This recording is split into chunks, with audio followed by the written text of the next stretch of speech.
Greetings, beautiful nerds. Welcome to our 17th session of our series, Our Flag Means Doom, exploring the homebrew world of Odromia from a swashbuckling perspective. Our heroes have left Selamet. They are sailing on the high seas, escaping all sort of nautical misadventures. They have sailed through a pirate blockade. They have witnessed a creature of the deep smashing ships together. And they are now once again setting sail once more to the center of the pirate kingdom located within the Shabazpur Islands. But who better to introduce this intrepid crew than the crew themselves, starting with Blanche. Hello, everybody. I am Blanche, aka Jess Kelsey, or at Farmgrown Nerd, wherever you know me from. You can find me on TikTok and Instagram, and also over on at Creator Bard's YouTube and Twitch, where I would play Looking for Legends on Monday evenings at 6:30 CST. That's me. Hatch. Hey everybody, I am Noctopus, aka Seth, and I play Hatch the Dragonborn Blood Hunter. And you can find me on TikTok at Noctopus and Instagram, and you can join my 24 followers on Threads at Noctopus. 24? That's 24. Incredible. I know, I'm one of those people.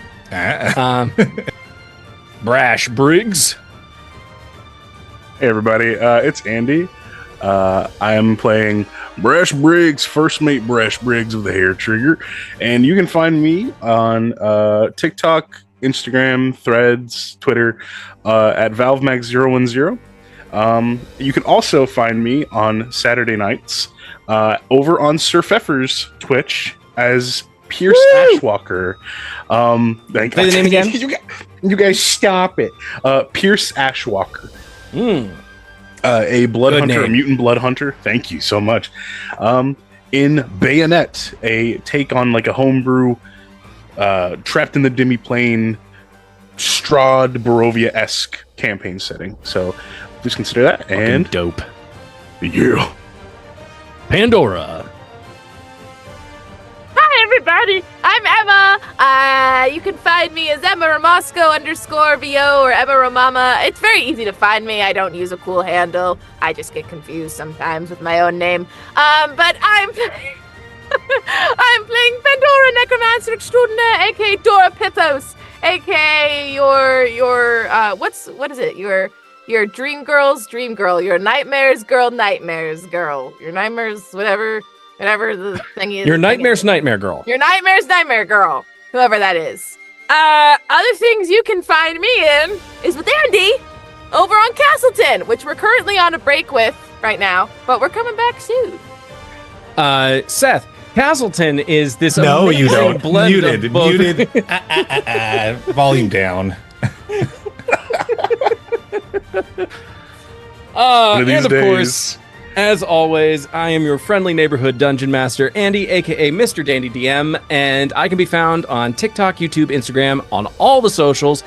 But most importantly, please like and subscribe at this channel so that you can catch all of the shenanigans, not only for Our Flag Means Doom, but the two other shows that I run, The Survivors of Ashcaleen and Shadows of Ashcaleen, episodes to be dropping soon. So, if you are interested in seeing how all of these campaigns contribute to one central story, the world of Odromia, then go there and enjoy. I do, of course, appreciate all of you who have liked and subscribed so far, but now that we've got all of that out of the way, let us dive into our 17th episode of this story of Our Flag Means Doom.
You all are home free, almost. You have broken out of the fog. You are no longer being pursued by this small little fleet of Charybdis Marauder vessels. As you are setting sail, Pandora, you have been gifted this opportunity to form a little bit of a relationship, or with a creature. Relationship? Oh, not that kind of relationship. Oh, no. Just like, hey, thanks for helping. Friend? Giant kraken, baby. Yeah, giant kraken baby is named Blurgy. But this kraken has helped you evade several Charybdis Marauder vessels. But you all probably would have made it out just fine. Just, animate a bunch of gunpowder casks and just, I mean, you did have more gunpowder casks you could have animated, and you just would have had a swim team of gunpowder casks just swim into all the vessels and just be like, hey, guys, what's up? Invented Adromia's first torpedoes. Oh, shit. Sentient torpedoes. That's totally... That's terrifying. That's totally it. Next time. During this moment preceding the events of last session, you have made your way out of the fog. You are steering due east at this point, making your way.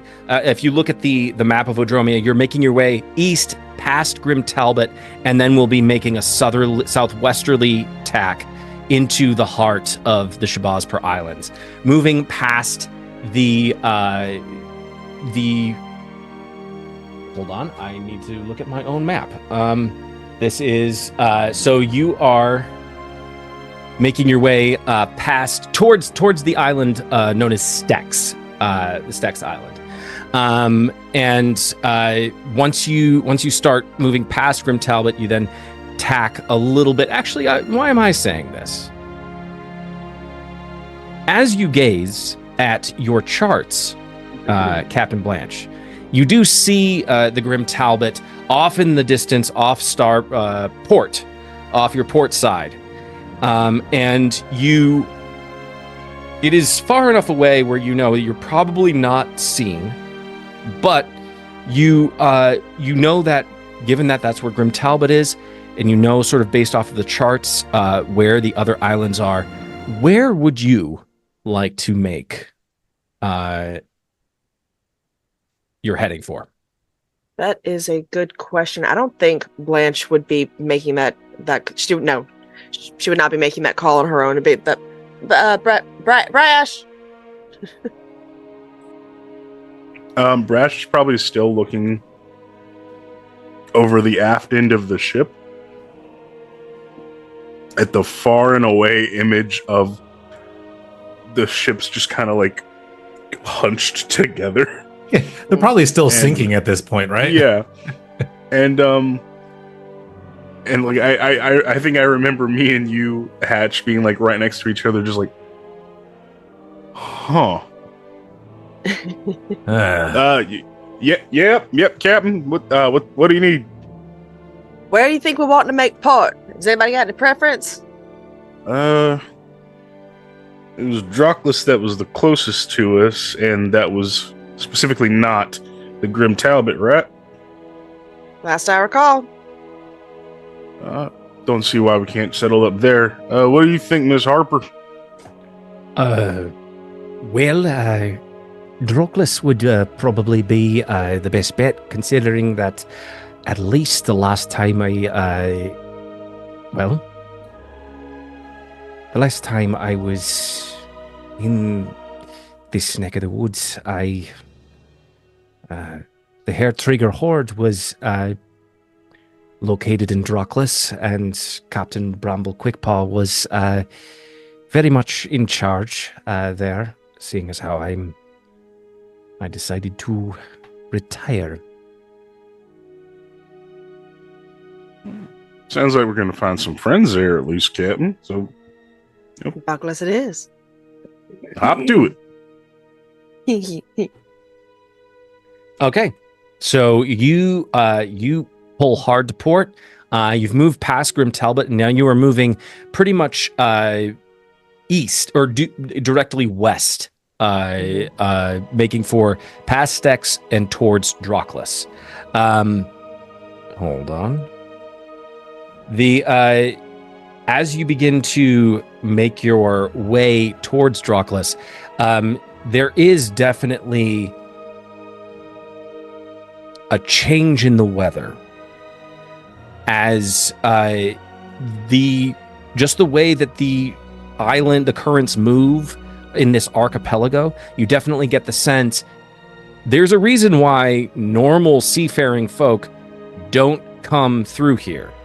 It has to do with pirates, but the reason that the pirates really like this place is because not only is it the currents, the way they act, and how rough they are, it sort of acts as a defense mechanism that they can use. The pirates know how to navigate it very well, but other ships, not so much. And I will need, because of that, Captain Blanche to give me a helm check. Alrighty. Remind me again what I'm using for that? You can either choose to use dexterity or intelligence. Ow. Dexterity. We're going with dexterity. No. Alright. 3, that is a 15. Okay. Captain Blanche, you grasp the tiller. Harper Champ is right by next to you, and she's like, "Don't worry, you got this, girl. You got this. You're going to be fine. And just trust your paws." And you sort of are white pawing. No, white knuckle. Everything is white knuckling. You're white knuckling the tiller, and you sort of are. You're allowing, in this moment, you are not fighting the currents as much as you are allowing the natural eddies and swirls and shifts in the ocean waves to sort of guide you into the archipelago. Riding the centripetal force. Yeah. It is this weird sort of the way that the currents are moving and the way sort of the undertow is pulling things in certain directions. An inexperienced captain might try and fight it and they would lose. But seeing as how you know that this is how it's going to be, you're able to rely on your experience. Captain Blanche, you've been to this island chain before. You know a lot, not all, but you know the different pirate clans that are here. There is a pirate clan that are predominantly half elves. There's a Harengon pirate clan which your grandmother belonged to. That was the HARETRIGGER horde. You do know that the Blood-Tide Butchers are run by a half orc. And you know that there is a goblin pirate clan, there is a tiefling pirate clan, there is a dwarven pirate clan, and then, of course, there is, in the southerly-most island, there is, in Shuth, there is the Grimfang Raiders, run by Chief Brooka Grimfang, who is a bugbear. And you know that you're making for Draquelle, but you will eventually have to, if you're to gain allies here, you will have to talk to the other clans, and the other captains, and the leaders of those pirate clans. Because, I mean, the HARETRIGGER horde, while they are, they're a small clan, and by that I mean, yes, they're Harengon, so they're small naturally, but they are small and they move much like Harengon do with lightning quickness and efficiency. They are deadly. Like people, their ships are pillaged sometimes without even them knowing that Harengon are even aboard their ship. That's how fast they are. So yeah. As you are steering, you're just sort of letting the currents take you, Captain Blanche. Pandora, what are you doing in this moment? I'm just in shock that a freaking kraken from the depths of, summoned from this bauble, this shiny bauble around her neck. Yeah, I think she's a little bit in shock because everything that she knows of magic, like wizards, you have to work for it, right? You have to earn it. It takes dedication and study and materials and supplies and hours of poring over tomes. And to just be given this power, just no downsides as of yet, I think is really bizarre to her. And, while on the outside she appears like very, laissez-faire, right? I think internally her as a caster is very much confused by all of this. That's not like magic is there's an exchange when it comes to magic, and oh yeah, there's something just so far wrong. Pandora has only really experienced the benefit of the magic and not so much the cost of right. And it's coming from a wizard where you spend hours dedicating to learning a spell, right, to learning the incantation, to investing materials and money. It's odd for her or her parents who are clerics, right? You spend time devoting yourself, right, to, even bards, right? They learned magic, they craft their skill. I think a warlock doesn't really make sense to her. If that You gave the sense. study bug an easy button, and she doesn't understand. Yeah, exactly. Exactly. That's a good way of looking at it. Exactly. It's I don't get it, right? I don't understand this. I don't get it. Okay. Brash. As the ship is moving at full sail into the archipelago, what are your thoughts as you... Well, I'll ask you this. How many times have you been to the Shabazpur Islands? I want to say maybe once since I've started adventuring with Captain Blanche. Yeah. Not much time, because it was probably when we met Pandora and got the bag that we found hatching. Other than that, to the non-hostile part of the Shabazpur Isles, this would probably be his first time. And he has grown up hearing stories from his father before his passing of this place. It's supposed to be this land of opportunity and adventure and risk, but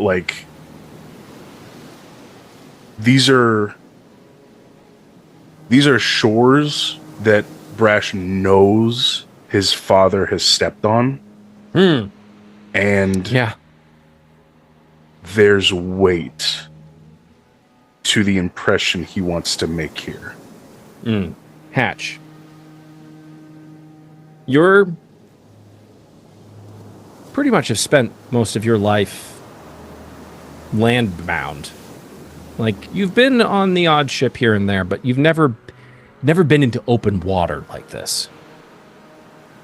And you've never been to the Shabazpur Islands. The pirate life was it's not part of your past. What are Hatch's thoughts as you begin to see unfamiliar territory? Even on land, Hatch was, I think, I don't want to say sheltered, but he lived a very small life, even before he moved to Bright Ray. It was just, you pack you have your pack, you lay down camp, you eat, whatever your mission is, you're doing your mission, your quest or whatever, and then you move on to the next place. It was a very small existence. And he held on to that, I think, even when he boarded the HARETRIGGER. Because, it's open water, but eventually you hit land, and then you go back to your business. But I think seeing Blurgy, I think it made him realize how big the world is. Because seeing something as massive as that, who, by the way, no one has taken accountability for. Everyone's just going back to their business. Hatch is like, I mean, Pandora is just hasn't said anything yet. Yeah, but it's like looks like everybody's just going back. Like you see, Brash has gone back inside to deal, to help the captain figure out where we're going. And Hatch is kind of frozen in place, and just to think about the size of Blurgy and how much it must eat in order to live. And how much it is currently eating. How much it is currently eating, and where it resides, and like where could something like that, just something like that have an enemy? Does something prey on something like Blurgy? He's just like he's having this moment where he feels the smallest I think he's probably ever felt. He's feeling existential terror for the first time. Existential terror, and that fraction of a glimpse into the Eldritch, like holy shit, HP Lovecraft isn't just fantasy. It's like whatever the smallest dose of Lovecraft you could get without going completely insane. And I think he is just rooted to the spot at the bow of the ship. At the bow. Okay. Yeah. Okay. I'd say likewise at. Oops, sorry. So the bow. All right. Just curious, where is everybody right now? Much like how Hatch is glued to the bow of the ship, Blanche is kind of glued in her typical both feet braced on the wheel, both hands braced on. She's like, well, 10 and 2. We don't have time to unpack that. We'll unpack that later. Nope. She's just disassociating like a motherfucker, trying to pretend that didn't just happen. That didn't just happen. That didn't just happen. I mean, that makes sense, given. I mean, how many Krakens do you normally see in your lifetime? Hatch is 100% blue screened right now. 10-foot wall of water. Okay, Yeah. not nice, but I can handle that. What the fuck is that shit? Yeah. That thing. How many that Krakens do you see, let alone a Kraken that will help you out like that? Yeah, but we don't even know if it is. Maybe it's circling back around. I think Pandora would be wherever she could see Blurgy and that entire discourse closest. She's not making it obvious that she's watching, because yet again, she doesn't want people to know shit, because she's freaking the fuck out. But wherever she could view like what was happening, just to see the sheer size of two ships being freaking bumper boated together. I don't know where that would be. Brash is probably staring at the shore of Draquelle as we get closer to it, and Draquelle is currently not yet. You can't necessarily see it just yet. Okay. But it is. It is there. You are probably be standing forward, looking where we're destined. Then, and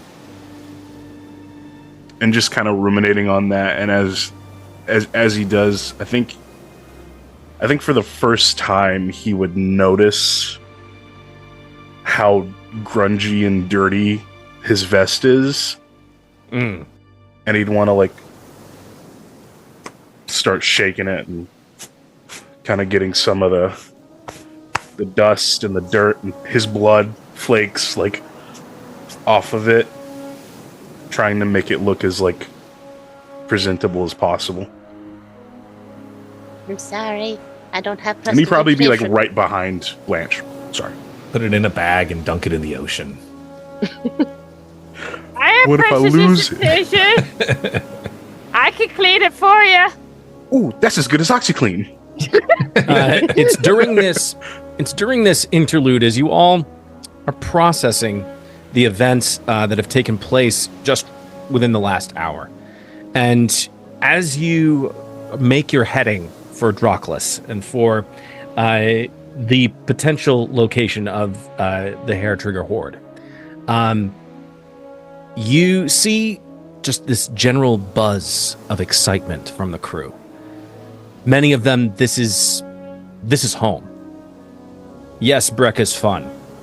Selamet was interesting. But the islands are home. And Captain Blanche, when you were forming your crew, you tried to pick the best. And you got the crew that you got, which is something that's worked for you so far. Yeah, there have been highs and there have been lows, and there have been the odd mutiny every now and then, but you're doing okay. That's my crew still. And yes, your crew still. And they seem to have rallied around you in a big way and have a higher than number average. You're over your mutiny. I beat Captain Sparrow. Haha. But you have a crew that is very much made up of a lot of the people who are represented here in the Shabazpur Islands. Whether it's, Lemegli or Yanlin or Grak. All of these people. Of course, Sindir is not really he's a Furbolg. He doesn't necessarily have a clan per se. You found him in Purpley. But as you approach the islands, you can definitely get the sense from all of these individuals aboard this ship that they are excited to be home. Please, Captain Blanche, give me a perception check. Oh, God. That's a dirty 20. A dirty 20. Okay. As you are helming the vessel, you're doing a very, very good job, considering that you are not as experienced in these waters. You definitely have experience, and you know Harper right next to you is giving you sort of that extra boost of encouragement and self-esteem that you need to, like, and they're like, it's not like they're doing the thing that, moms will do to their student driver, where they're like, they're trying to grab the wheel from you. But they're just sort of like, gently, girl, gently. Very good. Very good. And they are giving you sort of feel like this swell of pride that your grandmother is watching you do this.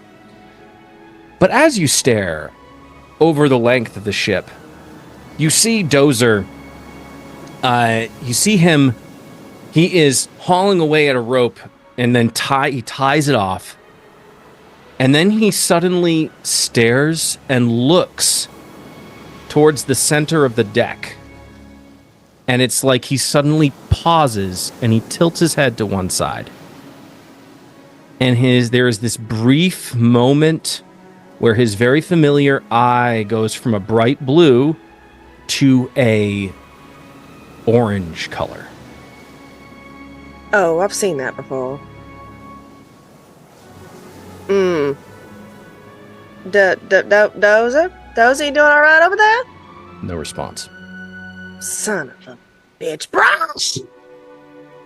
What is it? Dozer! When was the last time you remember us seeing his eyes like that? Because last I recall, it was on the docks and we were being fired upon. Yeah, I'll start stepping down off the helm and walking towards it. Dozer, you all right? No response. I'll try and follow the sight line of where he's looking.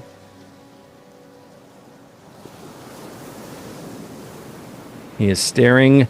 So he is next to the main mast. In between the main mast and where you all are on the bow. Bow? No, the stern. The stern of the ship. And he just seems to be frozen. and you hear him say, Fatima? God. And then suddenly Felix, from the little pouch, just suddenly springs up onto Dozer's shoulder, and is like, and there's like this the squeak of like glee, and where are you in relation to Dozer?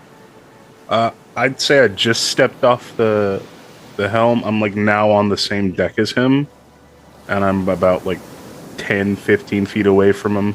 I am I'm gonna go ahead and mute because I am going to scream. So, hey guys. In the words of Dashboard Confessional, vindicated. You guys are going to be disappointed. I figured you guys had to think. Never trust you again. Hi guys. Hi. Hello. Hi, how's it going? Oh, Saboteur. you suck. I can't believe you. I cannot believe I you. wouldn't do that, guys. I just thought, you liar. Lies. I'm getting my You're gonna be circus so peanuts and I'm disappointed. munching from betrayal. Oh. Hey guys, how you doing? Crew of the Hair Trigger. I'm mad. Please say, I'm like mad about it. please say hello to crew of the main campaign. We have, well, I'll just say this. There is a rush of air to Brash as there's almost an air cyclone on top of the main deck as suddenly there is this bright light and this pillar of just brilliant energy. And suddenly between Dozer, it touches down between you and Dozer, and suddenly you see two shadowy figures stride from what would appear to be some form of teleportation. You see, and I'm going to try and do it justice. Hold on 1 second. Just real quick, while Andy's doing that, Blanche is sitting at the helm going, this is exactly why you don't bring fucking casters on board.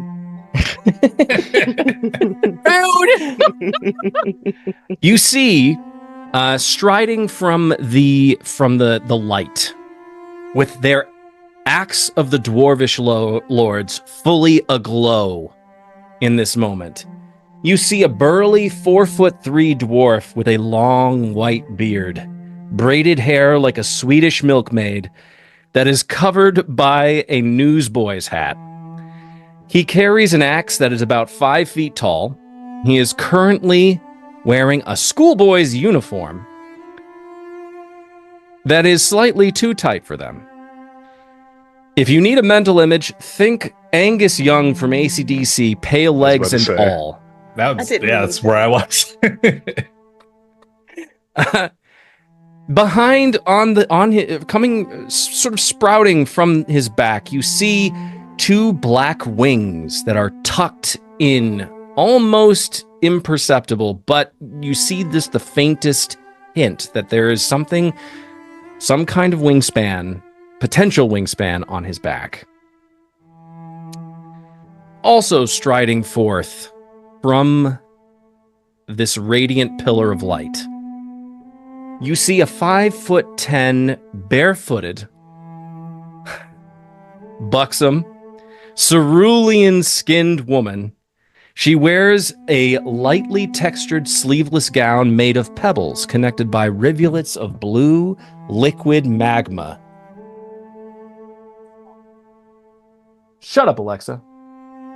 Anyway, sorry, Alexa was suddenly talking to me. Alexa's gonna kill you in the AI war. Weird description. She wears a lightly textured sleeveless gown made of pebbles connected by rivulets of blue liquid magma, flowing back and forth between her skin and the dress's silhouette. She raises a finger with a ring made of emeralds, skin hard and cracked. Her skin is a hard and cracked shell with azure veins thrumming underneath. As she tucks gooey waist-length sapphire locks behind her ears, you can see the ebony burl handles of 2 razor-sharp scimitars and the peg box of a lute sticking out at the shoulders between her back and her rucksack. White sclera eyes connect with Dozer as she speaks. And I will give both of you the opportunity to introduce yourselves, starting with Moose. Hello, everyone. My name's Kevin. I go by the nickname Moose. I play Tundo, a barbarian dwarf who was a druid but now is somewhat demonic. Don't know why. My handles are Kevin D Terrible, or at Kevin D Terrible on Instagram, and at senior_Tundo on TikTok. Please note that my TikTok is lacking. I just use it for viewing. It's all good. It's pretty much all I do it for anyway, too. Yeah. Lindsay.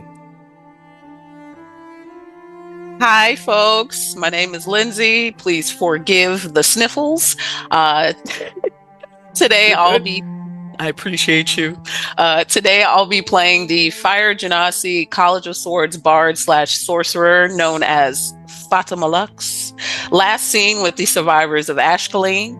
You can find the chaotic stream of consciousness that is my life on TikTok at bent_beastly. Instagram is for friends and private, but if I know you, I'll add you. Bendy and the Beast. See you there. You're Bendy the Beast. The Beast. Also, for those who are watching, the shenanigans of our flag means doom, you can find all of Lindsay's contributions in the comment section of every single episode. So thank you for that.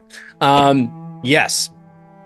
Thank you guys for joining us. As I was just saying, the crew of the HARETRIGGER is processing a lot of thoughts as they have just come off of a fresh encounter with Charybdis marauders, having their ships absolutely annihilated by a kraken that is small and perhaps a little bit infantile, but otherwise has done them a very big service by keeping the Charybdis marauders at bay. They have now steered their vessel towards the island of Draquelle within the Shabazpur Islands. Draquelle being the home of the pirate clan known as the HARETRIGGER Horde, which is a pirate clan that is run predominantly by Harengon. Their leader, Captain Bramble Quickpaw, a lightning-fast Harengon with a sharp tongue and a quicker blade. During this new tack, this new course being set, they suddenly see Dozer sort of staring off into the middle distance, looking at a particular portion of the deck, and saying, "Fatema, is that you?" This is, of course, due to the fact that Fatema, in our last session, you using the Eye of Mephistopheles, scryed on Dozer and was able to witness and see you, not talk to you, but he knew that you were watching. And so you and Tundo, in your pursuit of allies potential, you tried to find Draquelle Tenebris and saw that she was in some weird liminal pocket dimension space. But you used, after a long rest, you determined that it was, maybe we should look and find out where the hell Dozer is. And you found him aboard what looks to be a pirate vessel with familiar looking faces that you have seen fairly recently. But that's above table knowledge. So, you stride forth from this radiant light as Tundo has teleported you using the axe of the Dwarvish Lords and has brought you aboard the HARETRIGGER. Crew of the Hair Trigger, what is your reaction to this sudden invasion by these two individuals? What the fuck?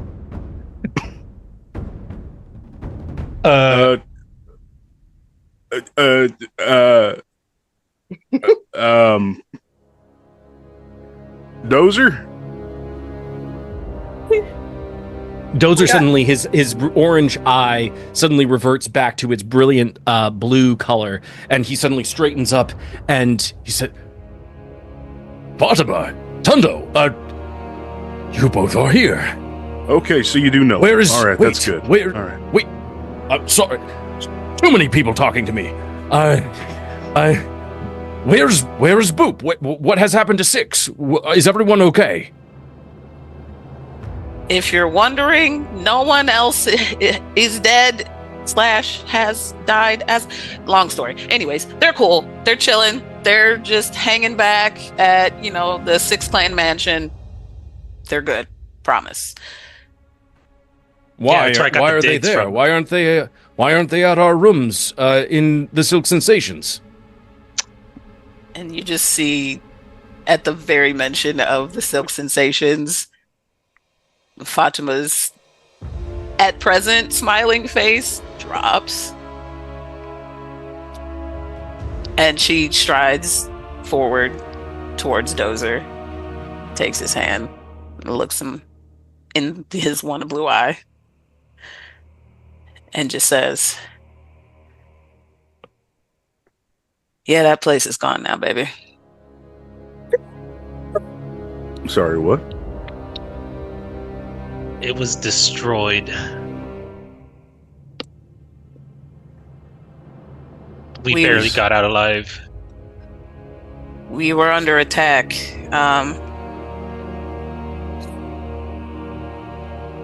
Fucking Abishai. They came for us again.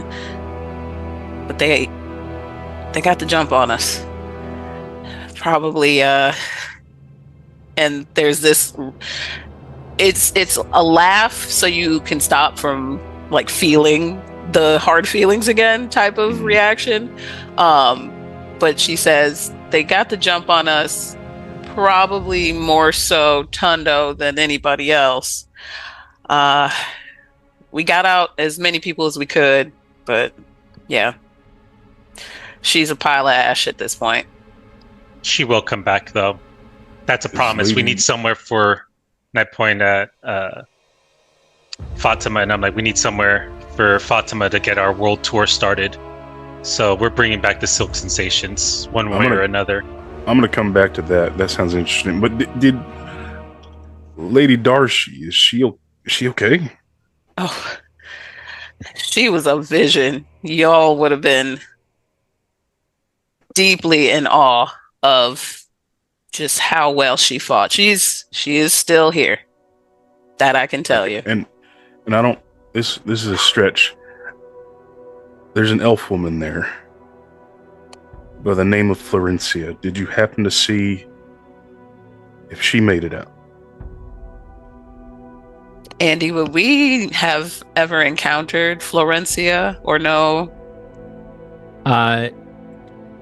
Fatema, you remember the first time that you were at the Silk Sensations. It was during that big music festival where you were sort of slid into the set of a lot of different bands. You do remember that Florencia and the Machines were a part of that festival. You didn't see them, though. And you do know that they were not present, or at least you did not see them at all during the battle of the Silk Sensations. Okay. Yes. Yes. It's coming to me. Florencia and the Machines. I don't recall seeing them there, so I don't. At this moment, I don't think you have anything to worry about. But yeah, it was just so fast. You just see Brash release this massive breath, full on hands on knees, staring at the deck like his vision is coming back to him all of a sudden. Thank you very much. Well, I guess sorry. What do we call you?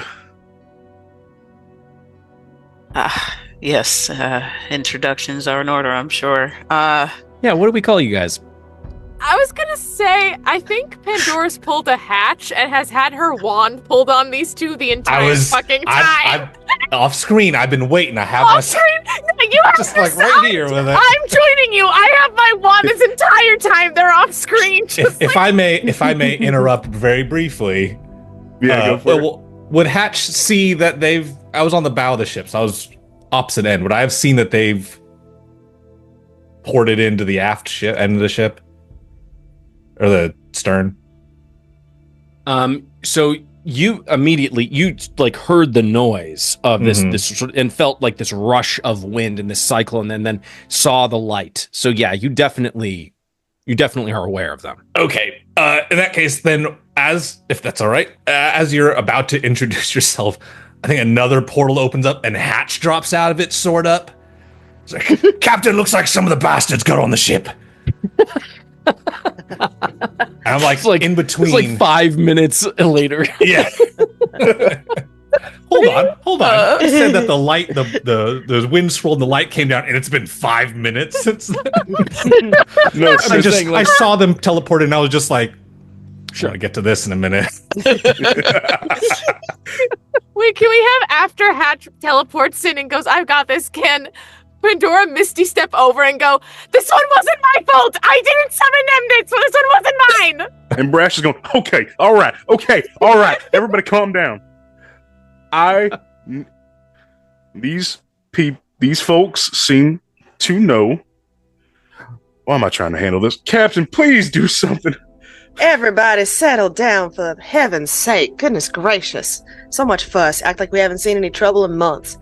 Now, you two, how did you get aboard my ship? That was impressive. At that moment, Tundo slowly puts his finger guns down. He's like, well, see this right here? And he points at his axe, like, it allows me to teleport basically wherever we can, if we remember the area or know the area or know of the area. So we were able to get here and not end up in the ocean over there, or God forbid, on the other side of the world. So it was just a one-time try kind of thing, and we got really lucky. Hell of me impressed. Captain Blanche Foret, pleasure to meet your acquaintance. Tundo grabs Blanche's hand, reaches up. No. Stands on the tip of oh, nope. No. Oh, no. 2 foot tall. Dude, you reached down. I reached down for the first time ever. You're not used to that. The muscles Never ache. experienced this. He reached down and he looks back at Fatema. He's like, is this what it feels like? Pleasure. Yeah. Oh, I haven't described Blancheville. I'm sorry. Yeah, she's a 2 foot tall Harengon, 2 foot with the ears. So when the ears are down, she's just 1 foot tall. She's an albino rabbit. So she's got this super white, almost pink fur all over the place. These big bright red eyes and a little jewel button nose. This pretty, like very, very overly extravagant silk brocade coat that's like purple. It's got little designs and whatnot all over it. She just looks every bit the pirate for a bunny.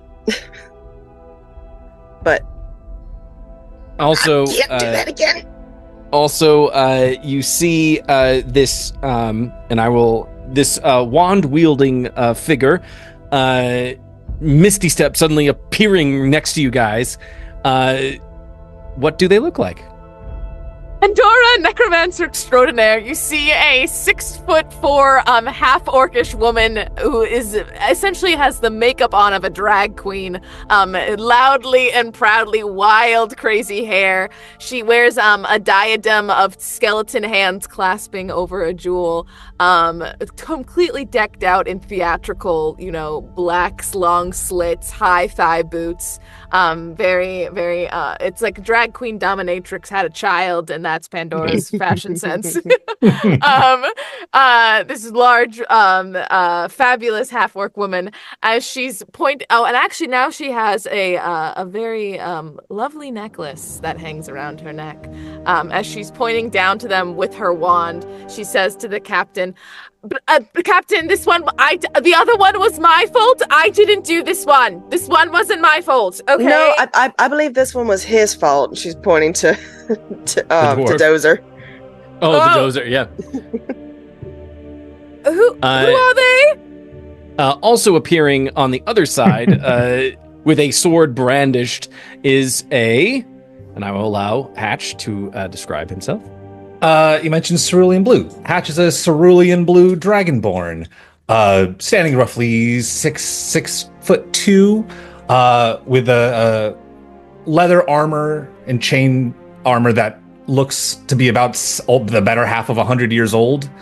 And he's missing his left arm. It's been replaced by a mechanical arm that has a glowing gem embedded in the, I don't know what the muscle is called, the shoulder muscle area. The most badass dragonborn to have aboard a ship is what he is. And he's just like, I want to say doing katas, just like sword form, just like, just in case, whatever you got, whatever threat this is, I got the posture for it. He's all the paranoia and scales. Yeah, no, I've died enough. I know what it's like. I'm ready. This is accurate. Brash, you are standing the closest. You've had this brief exchange with these two individuals. What does your character look like? Standing in the middle of this orcish woman and this dragonborn, like practically trying to hold them back from like doing anything they're gonna regret. Standing at 7'5" is a Loxodon. Big burly power lifter like build, little bit of a belly.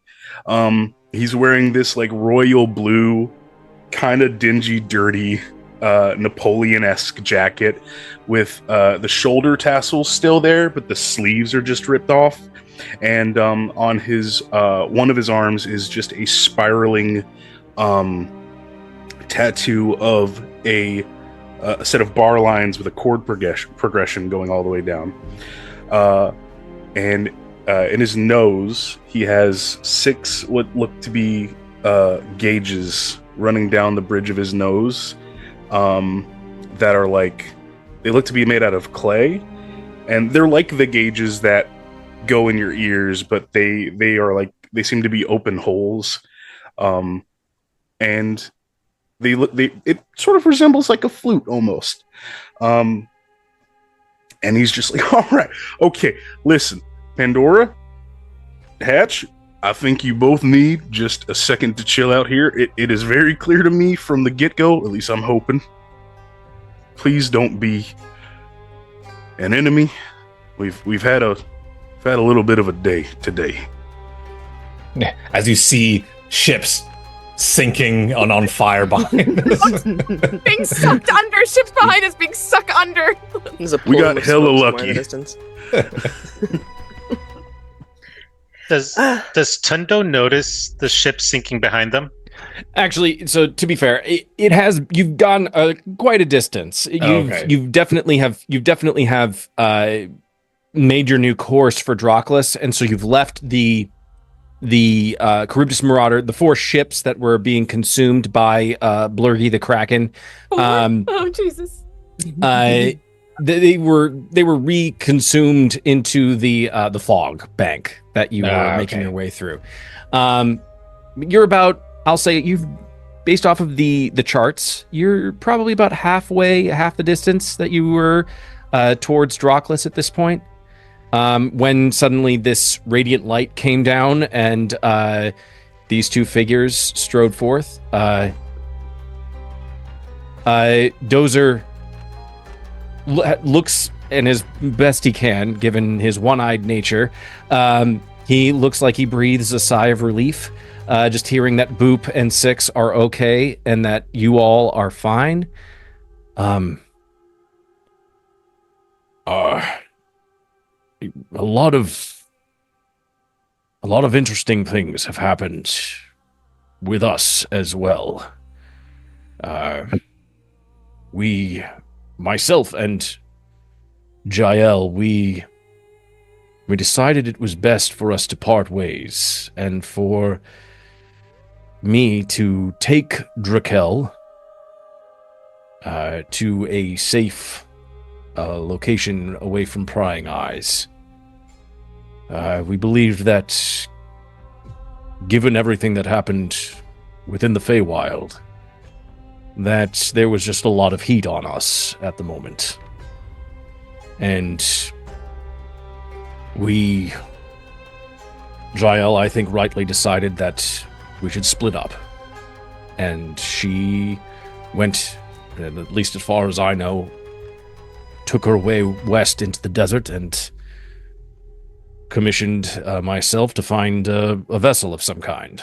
And that's when I ran into him. And he points at Brash. Consequently, if you ever have an excuse to have a vacation in a bag, I highly recommend it. You are loud. Speaking Real of meat cute.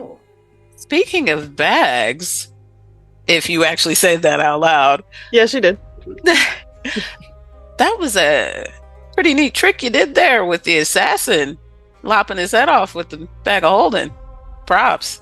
You know that our captain, as you see I'm the saying I have no half-orcs are- idea what y'all talking about. It must be alleged. And then you see Fatima turn towards Hatch, and she extends her hand. I'm not sure which hand is your sword hand and which is your free hand, but she extends her hand, Your robotic one. whichever, to shake and says, "I am Fatema Lux, and this here is," pointing to Tundo. "This is my guy Tundo. Tundo curtsies. Kind of royal, but like doesn't act like it, so forgive him. And also, you're not dead. How did that happen?" Good question. We all laugh nervously. Pandora doesn't laugh. I think Hatch leaves. I leave your hand there for a moment, just a slight uncomfortable moment, and I slowly lower my sword and I'll take your hand. Hatch, no last name. As to how I'm not dead, you have this fine crew to thank for that.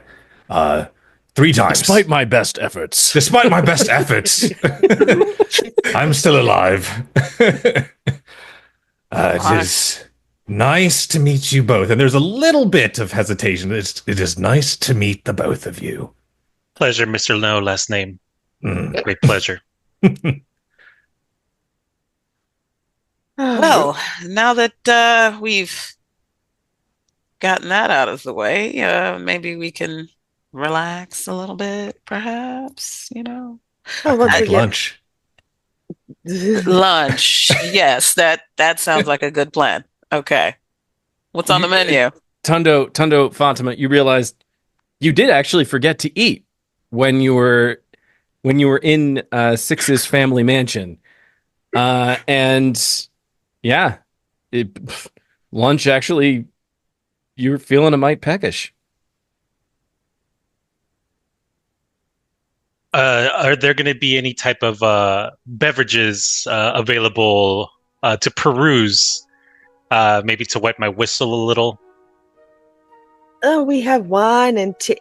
She goes to say tea, side glances at Pandora for a second, thinks better of it, and says, "We have wine." That'd be lovely. Do we have Perfect. any other drinks? Let's just say I'm a vintner myself. I've done what would you call toilet wine when we were in prison. Came out fantastic. So I'd love to try your wine. I think Hatch kind of brightens up like, you know what? Tundo, I think you and I are going to get along just fine. Over the toilet? What? You know what? That's Fair enough. okay. Had It's, some. it's better not to question it. I've dabbled. Fatima, you had some of it. You knew it was good. Another time. The merchandising needs a little work. I'm just saying, but again, we could talk about this some other time. And then she turns to Brash and just says, "I can tell by the concern you showed in talking about Florencia, there's maybe a little something there. Who's hungry? Just to say, it is during this very brief, uncomfortable exchange between Fatema and Brash.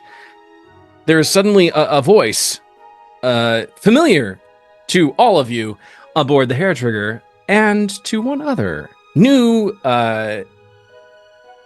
person on this vessel, Tundo. You suddenly hear the familiar voice of Tyler, the Aarakocra. Shut the fuck up. Y'all know Tyler. Tyler?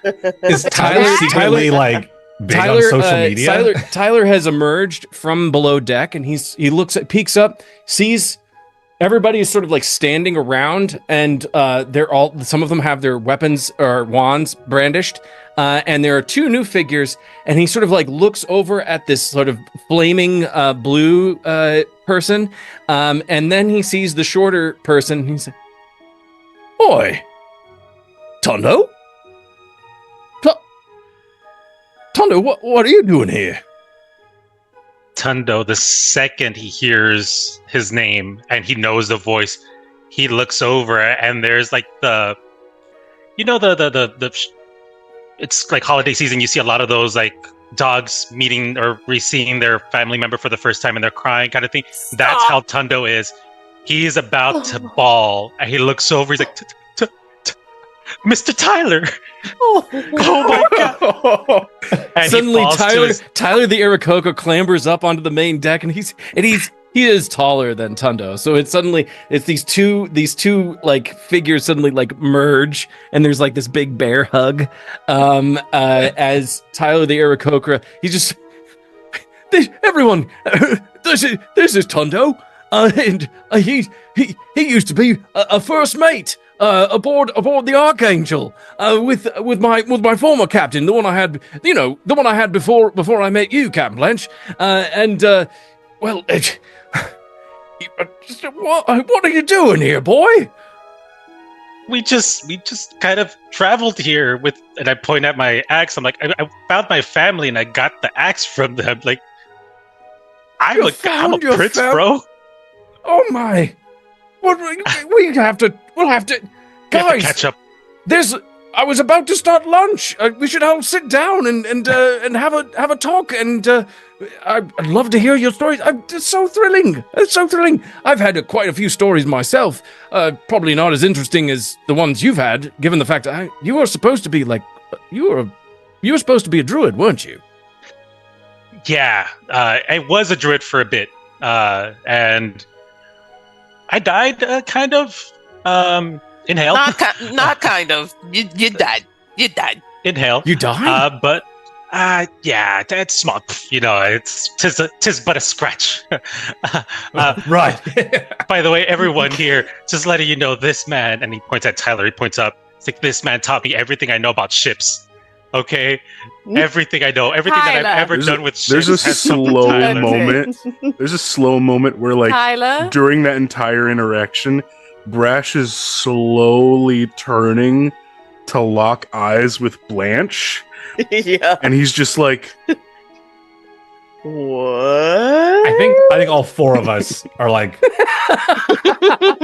you guys know Tyler? you guys know Tyler? Tyler? Just like Tyler taught you everything you know? I think at this point, Blanche has had her hand on her rapier and her hip this whole time, just like waiting, because we've been through some shit the past couple fucking weeks. So it's like, I don't trust shit, especially you two fucks. The second he sees that you know Tyler, it's okay. And she just folds her arms like, all right, well, let's go ahead and get lunch started then. No point in standing here around the deck just whistling Dixie.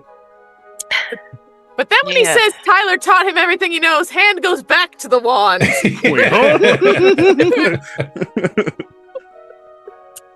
It seemed the stomach's habit. The stomach's habit.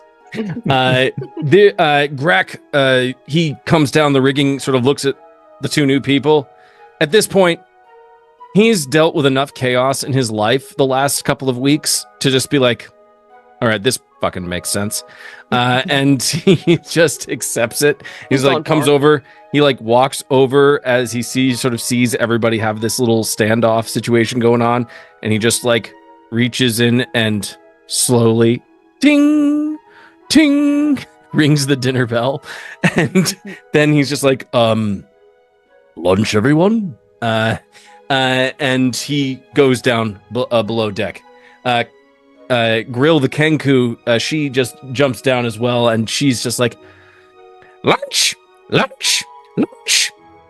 Sees everyone. What the fuck? What the fuck? What the fuck? And keeps going down the stairs. Hatch, are you going to be gracing us with another culinary delight this lunch period? If they will let me into the kitchen, I'm going to, if I can maybe pick the lock. I ain't stopping you. If somebody's already down there, they're probably already barricading the door. Let's not be coy about it. That means it's already done, right? You know, it's already done if they're bringing Oh, that's right. I'm the only one that appreciates the gumbo. Well, no. I mean, like, it just means that it's lunch time. It doesn't mean that food is prepared necessarily. It means I'll be people right go back. Give me 2 go seconds. down, and food will be served shortly.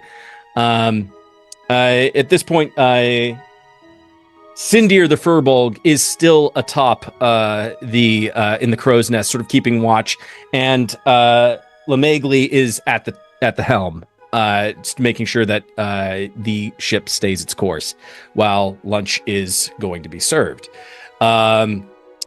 Hatch, you guys were supposed to get a cook in Selamet, and you left so unexpectedly that the cook was never acquired. Oh, but boo-hoo. I guess we'll have to go back to Hatch to being the chef again. All right. There was some fish that got blasted aboard from all the bombs.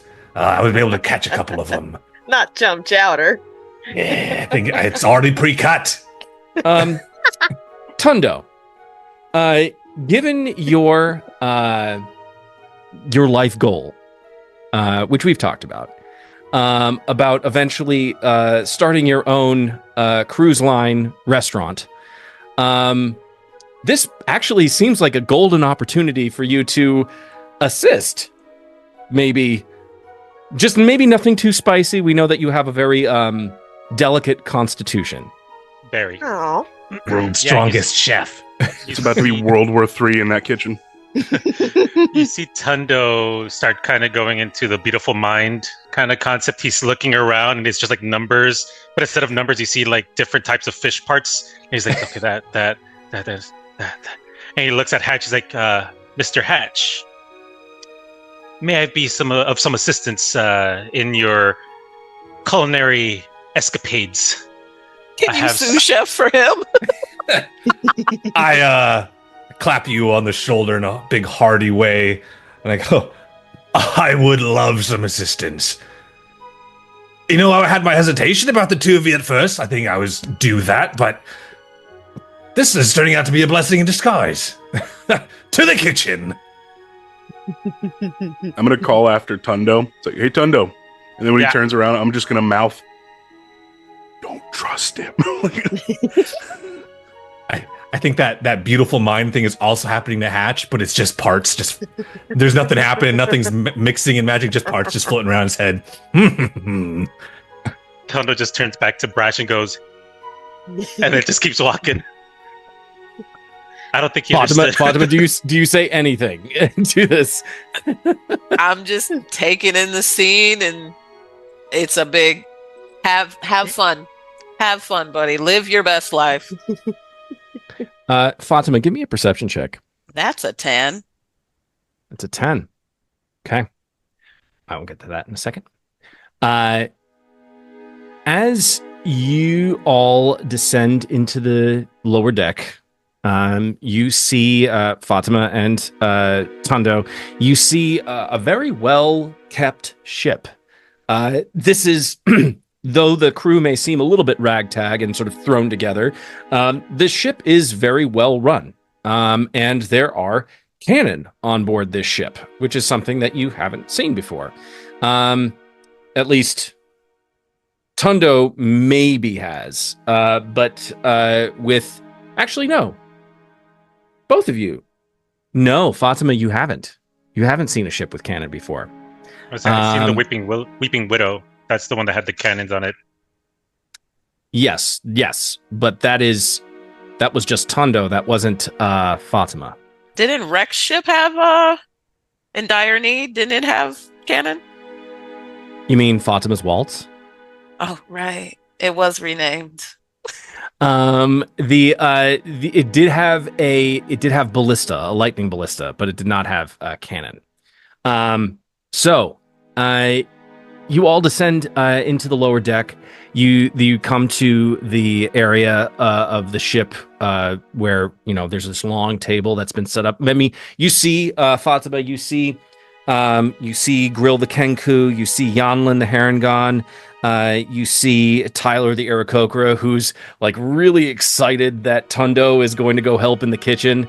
You see Lamegli up top, and then Telkar the dwarf sees Tundo, sees another dwarf, and just sort of respectful nod. She throws your way. During this period, I need for Tundo and for Hatch to give us performance checks. Ooh, performance checks like we're at fucking Benihana. On today's episode of Chopped. That's 2 for flat Tundo. Flat 10. Oh, fuck. That's Streak middling. continues. It's middling. It's okay. We're still learning each other's movements. I'm saying behind. Yeah, when he's already this is passing. a new kitchen for you. I yell corner for no reason when there's no corners. Sharp. And I say yes, chef, even though this is my kitchen. You hear Tundo yell, firing 2 branzinos minus the mash. Yes, chef, for no reason. There's nothing else cooking yet. I hear that. I turn to Blanche. I'm like, when did we get branzinos on the ship?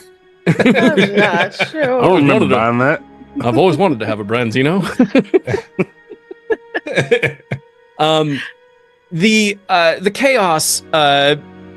It is truly a marvel to witness as this very tall dragonborn and this very short dwarf are suddenly trying to work around each other. And Tundo, you come in with an over-inflated sense of confidence as you are just like, hey,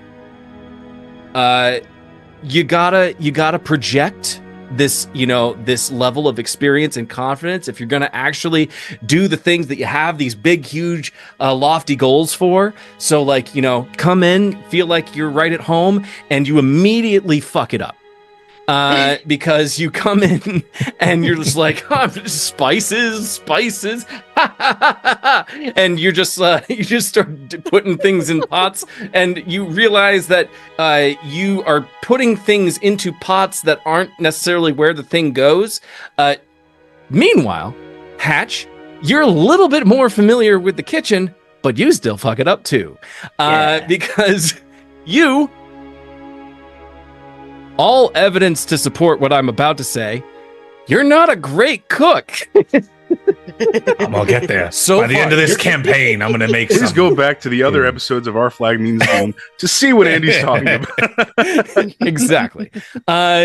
Just in the time as a chef aboard this vessel, you've created what some might describe to be more weapons of war. Than actual like edible than food. But I don't know. My hard soup is going on a menu someday. My hard soup. You come in. You immediately. You said have fun. You said do what you want, have fun. Yeah, you immediately come in and you're just you you see sort of the level of confidence and bravado that Tundo is bringing to his cooking experience, and you're just like, oh, this is great. Suddenly, like, oh man, like twin flames, these two kindred spirits just cooking together, and they're just mixing it up, Iron Chefing it in the kitchen, and that is their perspective. Everybody else watching it is sort of watching it with like this almost a wincing expression as you suddenly are just like, oh no, oh god, no, don't grab that one, not that, that is far, no, oh no, god, no, and it just is it suddenly becomes audible as everybody is just like, everybody is sort of dreading whatever they come up with, and I'll leave it to you to describe what you come up with, and you guys can argue about what you actually make. Well, Tundo, I know normally a kitchen will decide what they're making before they start cooking, but I think sometimes it's a lot of fun. A kitchen will decide, or a cook? Well, whoever, someone. a word is put out there, but I like the idea of figuring out what we're making as the ingredients start heating up and warming up, You know what? That's why we're here right now, because I felt it coming from you, and I'm like, you know what? I'm just gonna, while you're going scat, I'm going do pa ha. Yeah. It's like jazz, Yeah. It's about the ingredients you're not cooking. Exactly. That's the best taste. You just hear from across the long table, that's not the same thing. Somebody please put that in quotes. It's about the ingredients you're not cooking. I'm on it, don't worry. Oh my god. Oh my god. Well, yeah, go ahead. while this whole madness is going down, while everybody's attention is turned, basically, Blanche is going to kind of like walk up and just lean slightly towards Fatema. So, I heard that you said that the silk sensation burned down? Yeah. Would you know, perchance, just maybe, if there was a certain professor there at the time, or not? You tsundere bitch. I told you! It's love. You can't deny it. It was one fucking... There's a letter. Did he? Pandora, what was the sound you just made? Oh, well, that was Emma. Pandora is waiting. Never mind. Did he happen to be, I don't know, a minotaur by any chance? He might have been, yes ma'am. Yeah, that is. Yeah. I think he's good. He's all right. A little worse for wear with his whole staff having been obliterated, but otherwise decent. But he wasn't hurt at the sensations then? I don't think he was there at that point in time. Okay. So I wouldn't worry too much. I wouldn't worry too much about him. All right, thank you. He's a gentleman and a scholar, but I think he's also capable of holding his own either way. If you say so. Fatima just kind of like does the actual head tilt. Captain Blanche's experience with Thaddeus has been one of like, this guy couldn't harm a butterfly if he sat on it. He talked bugs with her, damn it. Yeah. Worried. Mm-hmm. Oh, that's something else about Blanche. Every now and then you'll see like a little caterpillar crawl out of her, the top of her jacket and then crawl back in. Fatima kind of sees one doing just that, eyeballs it real fast, like, all right, it crawled back in. I'm not going to worry about it. Oh, what? You're not afraid of moths, are you? Oh, moths and winged things. I don't have too much of an issue with them, but anything else that's creepier and crawlier, well. And you see the blue veins in her body ripple a little bit. Just a suggestion. She puts yes. one hand on her back with her baby. She's like, The babies. That's what she calls them. She's like, okay, so she pulls open her tiny little satchel, and about 8 or 9 Luna moths actually crawl out and climb on her shoulder, across her back, and across the other shoulder, and just sort of sit there. He's a man. Oh, these are gorgeous, though. Mm-hmm. They're my babies. Happy, and then does the coochie. Like turns the temperature to a more warmth giving vibe, and just kind of at whichever one is welcoming and open to her presence. One very delicately, just using sort of the general warmth and the heat coming off of you, Fatema. This Luna moth just sort of uses it to sort of just hover just above your hand, and then very delicately will just land on the tip of your pointer finger. Precious little things. She kind of just turns her hand slowly to. As you are looking and sort of like just very intently glancing at this moth, you stare over the moth and across the table to the imposing figure of the half-orc woman, who, it's not so much that she's a half-orc, it's the fact that she is wearing a necklace that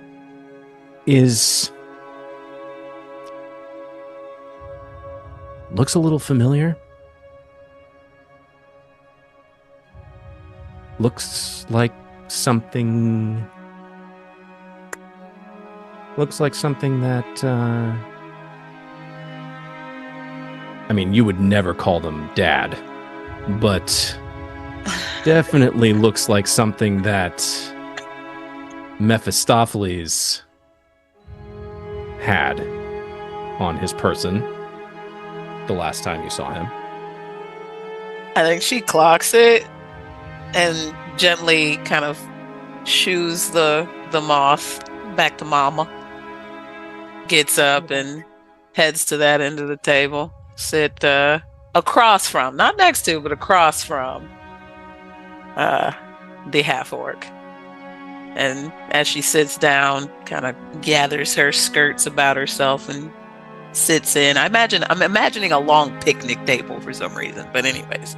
It is. It's basically, it's a long table, a long sitting table, yeah. But she gets in there, kind of adjusts hair, the theatrics of it all before she levels two white sclera eyes directly at her and says, "So, been making any deals with the devils as of late?" Pandora, this entire time, after she's recognized that these are no longer foes but allies, she's been waiting for someone to ask her name. She's been waiting for her intro. So before you even can finish your sentence, she waves her wand and prestidigitates a shit ton of sparkles that explode and fill the air. It's been building up. It's been building up. And it's not even like she's even heard your question. She already has, a statement prepared, as she says, with the anime hair toss, right? And the rosy, roses fill the corner of the screen. She goes, "Well, me, I'm Pandora, necromancer extraordinaire, mistress of the macabre, lady of death and destruction, at your humble, undead service." What did you say about devils? Sparkles like fall out of the air and like tink onto the ground. That's very Fairly Odd Parents in my head. Jesus, and he said I was annoying.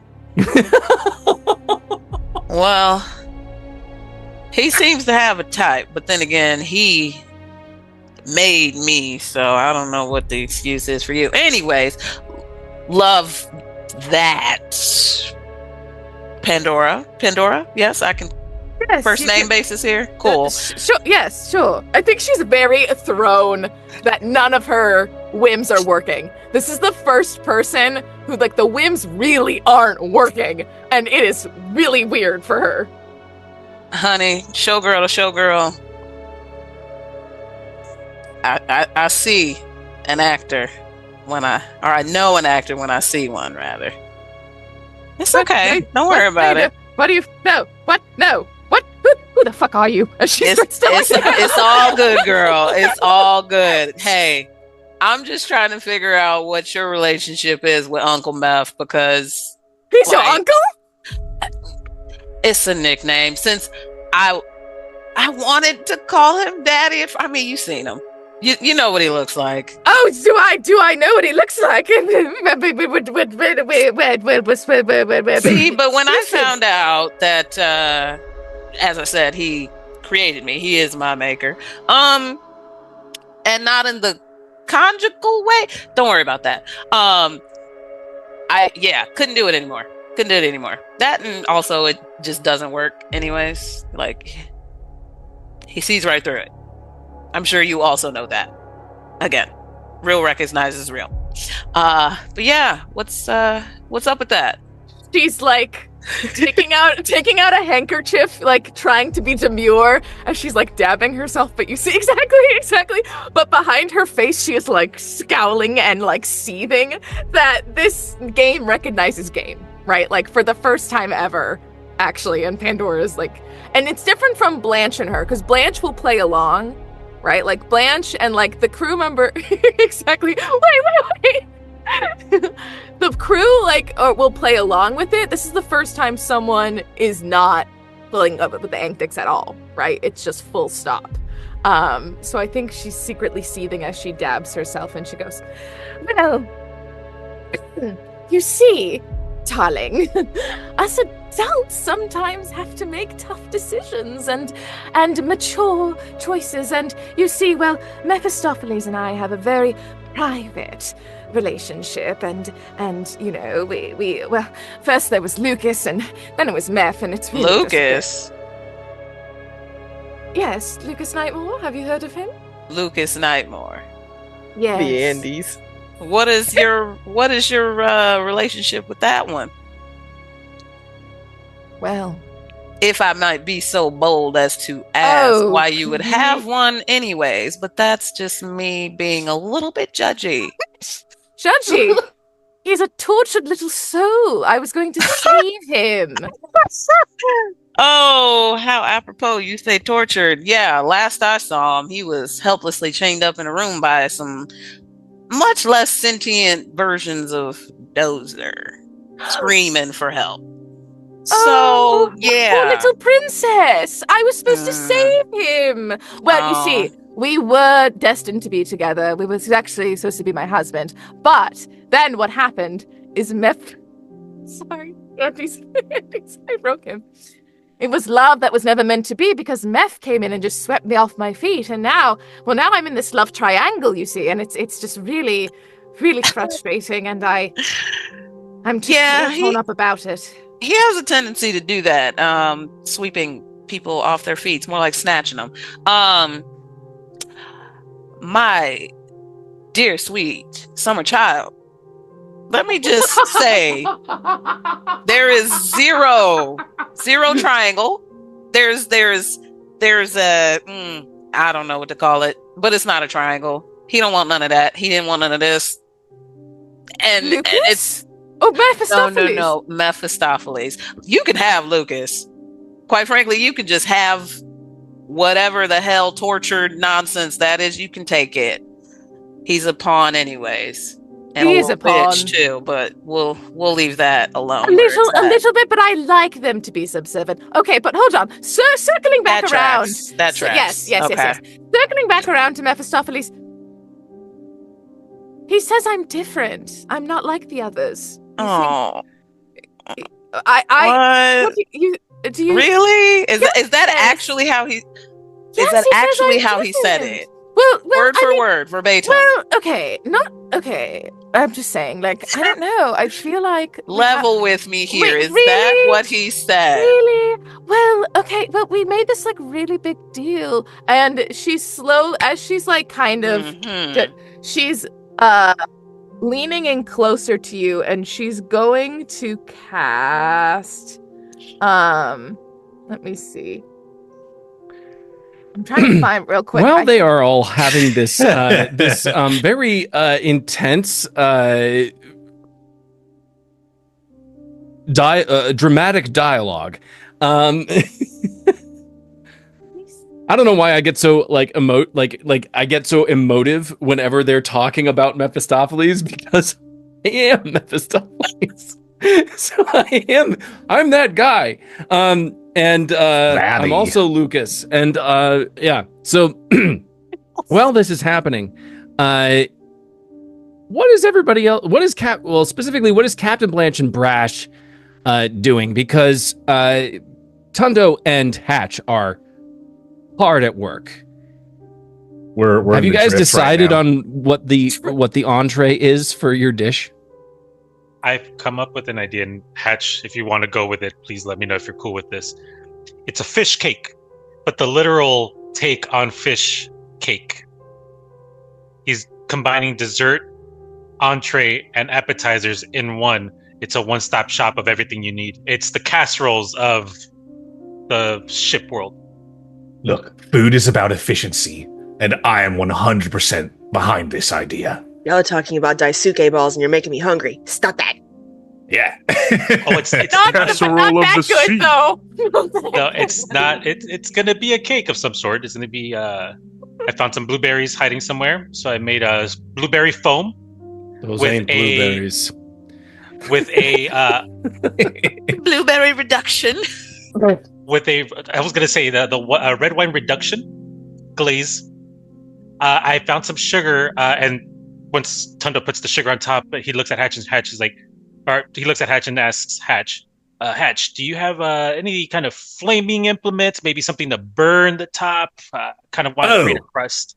I can do this, and I'll use my daily breath weapon, my lightning, and just lightning all over the top of that. The smell of ozone fills this kitchenette area as you have fried this. I have no word. I don't even know what the hell to call this. Fish cakes. Fish cakes. Fish cakes. Yeah. Is it one giant fish cake, or is it just a multitude of fish cakes? Imagine a three-layer cake. Three-tier cake, yeah. Yeah, three-tier cake. It's going to have the red wine kind of drizzled all around the top, so it looks like icing coming down. You have mashed potatoes as the rosettes, right? This music is incredibly fitting. You have the sugar at the top, and that bread that he just did is going to make like a creme brulee style thing. Yeah. I think as you're describing what your vision, you're saying like, oh, I have like a blueberry reduction. I like have my notebook out, I'm just like reduction, and then question mark. I put that away. Yeah, it's a little just for future research. Yeah. Yeah, I picked it up in Brecca off of this stall guy that had a lot of really spicy food, but he had a delicious mango chutney reduction. It was just, I'll have to go and find that guy. I think this is perfect. So yeah, fish cakes. So what are Brash and Captain Blanche doing about this conversation that is still in process with Fatema and Pandora? Unashamedly listening. Yeah, relatively close enough to hear it, right? Like we're just like sitting you're sitting next to them. We're sitting at one opposite corner of the table, just like side by side, locked in. Yeah, and then like whenever something happens, we both go. Hell yeah. Well, I know I'm not here for this, but in that conversation, have they mentioned anything that the captain and Brash haven't heard from Pandora yet? Like, is Pandora keeping cognizant of the fact that there are two people here that maybe she hasn't told? Have you told everything to everybody yet? I've told You- most, right? I mean, like Yeah. the whole crew knows about. I haven't told them about Blurgy. You didn't give us a Yeah. play-by-play of the entire thing, but you gave us a rough, quick breakdown. We Yeah. really haven't had much time to stop. Right, we haven't had we haven't really had time for me to let me tell you exactly what happened. Right, I was just kind of like, Mhm. we gotta go, right? So I don't think anything yet has been revealed that's too like she didn't tell us this, right? Like above table, have you even told us about your grandpa? No, No, she's not. I didn't think so. Okay. No. Mm-mm. That is That's not true. very. Wait, it's That's not true. No, You I told Brash. You told no. You've told Brash and you've told Hatch about your grandfather. I've told Yeah, Brash 'cause we- that my grandfather reminds me of him, but I don't know if I've said we have to save him. Did I say we have to save him? I don't think so. I don't remember that, but I know we had a conversation at God's Oasis Yes, where we both opened up again about your grandpa and my father. and your dad, right? Mhm. Yeah. And I don't remember her saying anything about him being involved in the deal. No, Seth, did I tell you? I don't think I did. I think you might have. You mentioned that your goal was revenge. I don't think I asked you about it after that. Okay. Yeah, I don't think. I was gonna say that's something that Pandora keeps shoves deep down. That Boo. probably wouldn't have brought that up. Yeah. Okay. So no one knows Um, about the grandfather.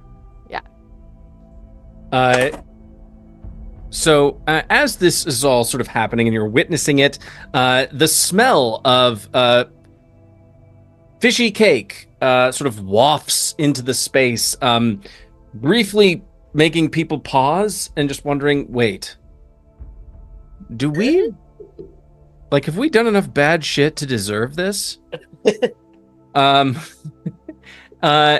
Please, Fatima, Pandora, continue with this this dialogue as you have, I don't know, what would you call this this thing that you're having with each other right now?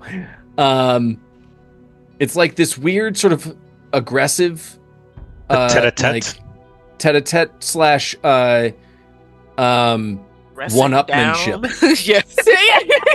It's just girl talk on Max. That's all it is. I was gonna say it is girl talk though. It is On Max. On Yes. Like this is exactly what you walk into when every single woman in the powder room don't like each other, but we're being polite anyway. Mm, She gets it. Just finishing everything. Game with, "Oh, bless recognizes your heart." game. Yeah, Play along, you call it out.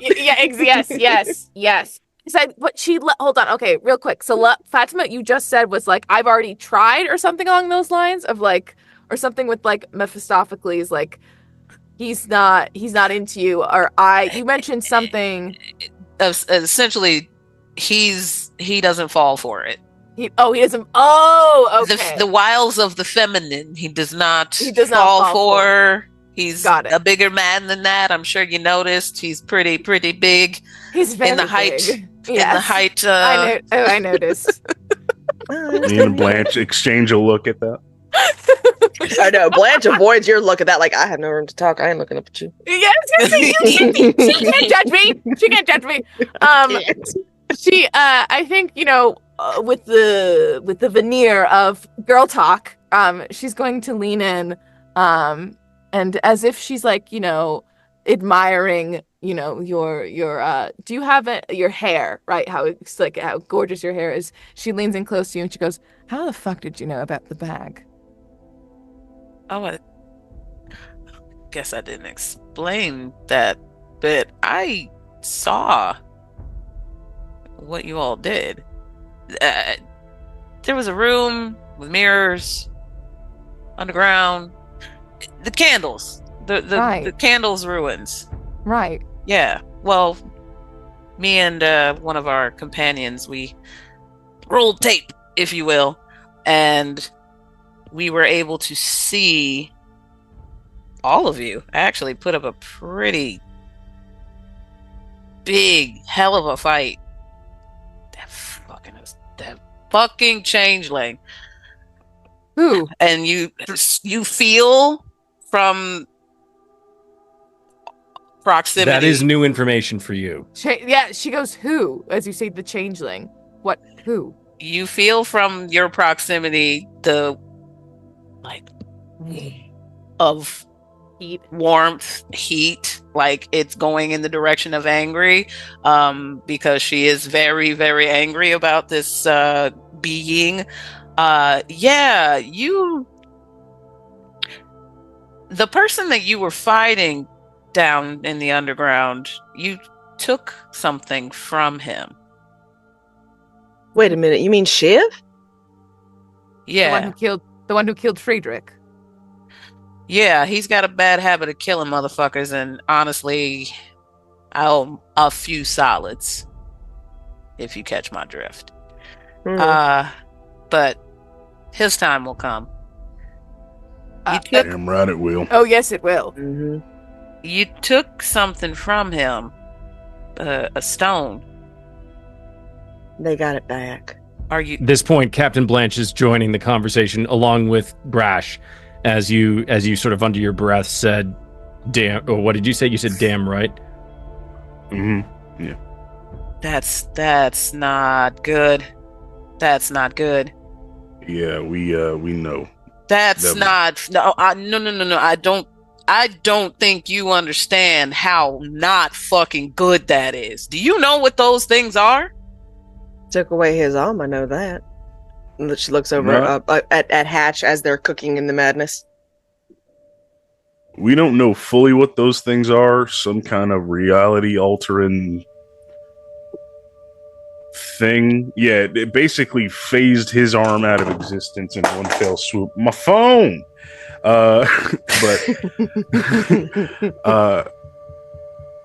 Yeah. We know there's two of them. Yes. And we know that two of them the together twin stones. is no good. Yeah. So you do know some important things other than how to trap a man. She says she kind of like slumps onto the table and goes, "Not only men, darling." And just Hey. Also, if we're talking about the candles, and I'll go ahead and take my chair, my stool, and kind of bring it over to them to kind of join this conversation formally. It's like I apologize for the any kind of digging in that sand you had to do. That must have not been easy. Don't worry about that. We had a pretty simple solution. Made a friend, pretty big one. Yeah, they dug that hole real nice for us, so you didn't have to worry about that. Yeah. Is there anybody else that can view those events much in the same way you did? If they feel like going down there and contending with the little creature bastards that are down there, sure. I don't think anybody's gonna want to go down there again.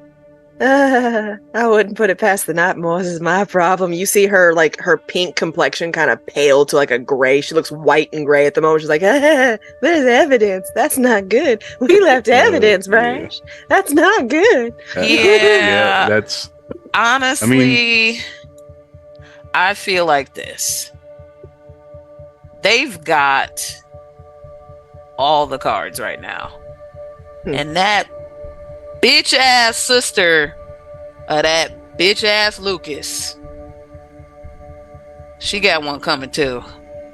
And I look at Tundo and just say, I don't know what Six ever saw in her, but Rihanna fucking sucks, okay? Oh, she was the fucking caster! And she points to Hatch and Brash. She was the caster with you, right? That went after you. That sounded like her name. Yeah, she basically She basically sicked Shiv on me and Hatch, and it wasn't a good time. Hatch is not listening. He is lost in the sauce in this. All right, never mind. He's in the sauce cabinet. He doesn't know where he is. Where am I? Hatch, can you come sit here for one moment, please? I'm cooking. Meanwhile, Tundo's with Hatch on that, like we're lost in the sauce, and I kind of feel the heat coming from Fatima. So I'm like, again, beautiful mind numbers kind of going around. I'm like, heat, yes. And I grab the cake and I walk it close next to her. So I'm like there, and I'm just like talking to Hatch the whole time while they're having that conversation, right? And then when she leans over and says, "What do you think of Rihanna?" And I'm like, "Yeah, she was hot." And I just go right back without missing a word. I can't believe what Six saw in her. I'm like, "Yeah, she's hot." And I look back and I start talking to Hatch again about the food while I'm letting it warm up next to her anger glow. Valid. And ain't shit. Anyways, what you have to understand about Rihanna having both of those stones, one of them allows the user to see infinite alternate timelines, and the other one allows the wielder to time travel. Put them both together, that's some god level power that we cannot fuck with. Okay. And we should have threw that damn thing in the ocean. Sorry, go ahead. No, throwing it in the ocean ain't gonna get it. They'd come after it regardless. They got bigger plans than any of us, I think, are ready for at this point in time. But that's why we had to come and find Dozer. We had to. I've been meaning to ask you, what is it that you were coming for him for? Well, apart from looking for, and again looking at Tundo, but Tundo's worried about fish cake. Apart from finding that dumbass elf bitch, Draquelle, we honestly needed to find some pretty souped up powered allies for the fight ahead. Because it's going to be a bad one. How fascinating you bring that up, because we are literally headed to the Pirate Island to get our own allies to get back these stones that you so wonderfully brought to our attention once more. Great minds in the light. Mm-hmm. Great minds indeed. Tundo just yells out ding because he says that the cake is ready. And that is a perfect moment for us to take a break. And we're back. The smell of fish cake hangs heavy in the air as suddenly both Tundo and Hatch turn around in unison, almost like they were planning it to be. They were like having this private conversation. No. Oh, we're gonna turn around and we're gonna present the food, and it's yeah, that's a good idea. And and they do this. This dwarf. This middle-aged looking dwarf, dressed as a schoolboy, turns around while this very cerulean looking dragonborn with a mechanical right arm also turns around. He also has little odd bits of fur that are sort of like sticking out of the armor. Pat that off. Get some in the cake. Yeah, and why not? It's a garnish. And you both turn around in unison, and there are two very large fish cakes that are now being presented, and they bring them over and they very delicately place them respectfully upon the surface of the table, and then they divvy out some plates and some utensils, and there's this moment where Tundo is like tries to fold a bunch of napkins into some form of like weird sort of origami. It doesn't look good, but it's sort of like a goose. And the food is now prepared and served before you all. Meanwhile, Captain Brash, Captain Blanche, you both are now still in this intense conversation that is being had between Pandora and Fatema.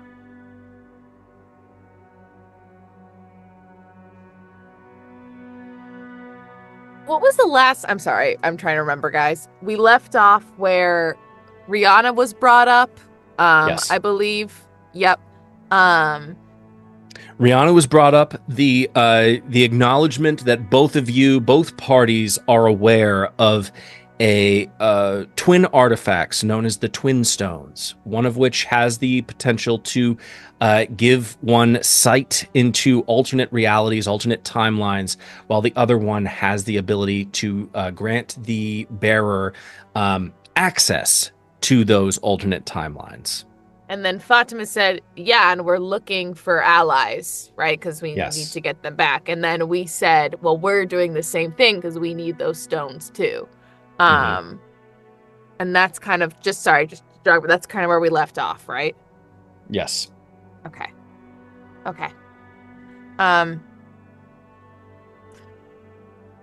Well, the universe works in strange ways.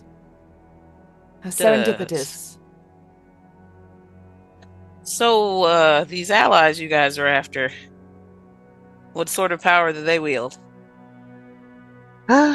Much similar to the power you see sitting before you. We're just trying to find allies wherever we can. My grandmother, and I'm not sure where Harper has been this whole time, probably staring in complete and total shock at the kitchen. Harper has been staying as far away from the very circumspect fish Kate as she can possibly. So she's actually sitting by the door on a stool, and she's sort of like very delicately sipping a cup of tea. But my grandmother, Harper Champ, happens to... Why did my screen do that? Sorry. Happens to be fairly well acquainted with most of the attendants here, so we're hoping to see if we can maybe talk to a few of her friends. Ain't that right, Harper? Oh, yes, dear. So, yes, I'm fairly well acquainted with who I believe to be the current captains that are the leaders of the pirate clans in the Shabazpur Islands.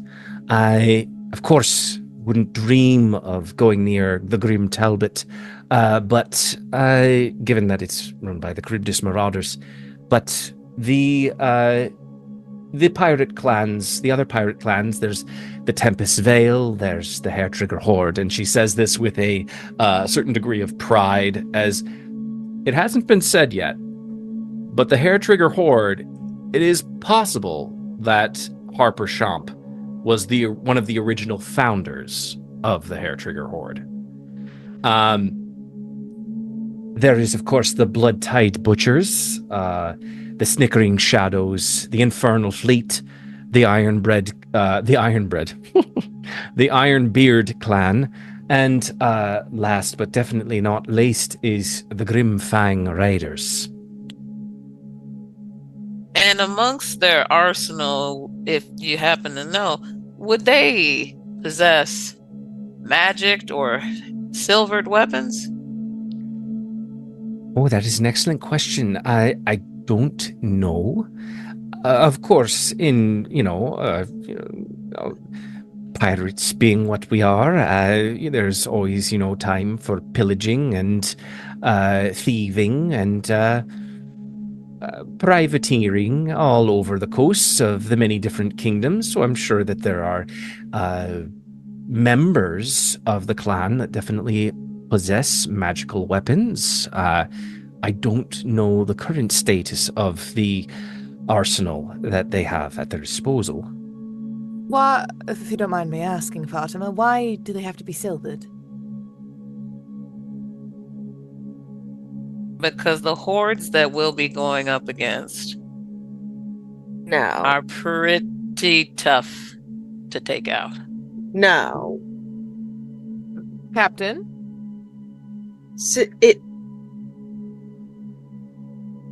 What do you know that I don't, Captain? Ranger suspicion at the moment. The last time I heard about a blade needing to be silvered was one of two things: Hatch, no offense, werewolves and vampires. So, what exactly are we going up against? Like, Well, was that why am I offended? Or just pets hatch. no. I wish I could say vampires. And those were pretty tough to take care of, but we managed that. Whether they're all gone, I don't know. But nah, this is worse and comes from many layers lower than where we're at right now. I'll say, depending on if you'll allow Fatima, just to give a very brief lore drop of why vampires. And this is something that Pandora would recollect in terms of their experience when the city fell. Yes, assholes. The city of Ashcaleen fell at the hands of vampires. There was a vampire horde lurking beneath the city in the sewer systems that, at a certain moment, on a certain day, were unleashed upon the city. And Damien Moldark, their great progenitor, and his thrall, Queen Nyla Lee, unleashed their horde upon the city. And Pandora's definitely her grandfather fell as a result of that unleashing. They are not the ones necessarily responsible for the destruction of the city, though. As the destruction of the city, the blame lays at the feet of both Grajit and technically Mephistopheles. Yes, those assholes. As their battle is what destroyed the city. But that then leads to Fatima sort of going on a very... Actually, just for the hell of it, Fatima, give me a performance check. Is she gonna sing us? Sing us Can I a help? song.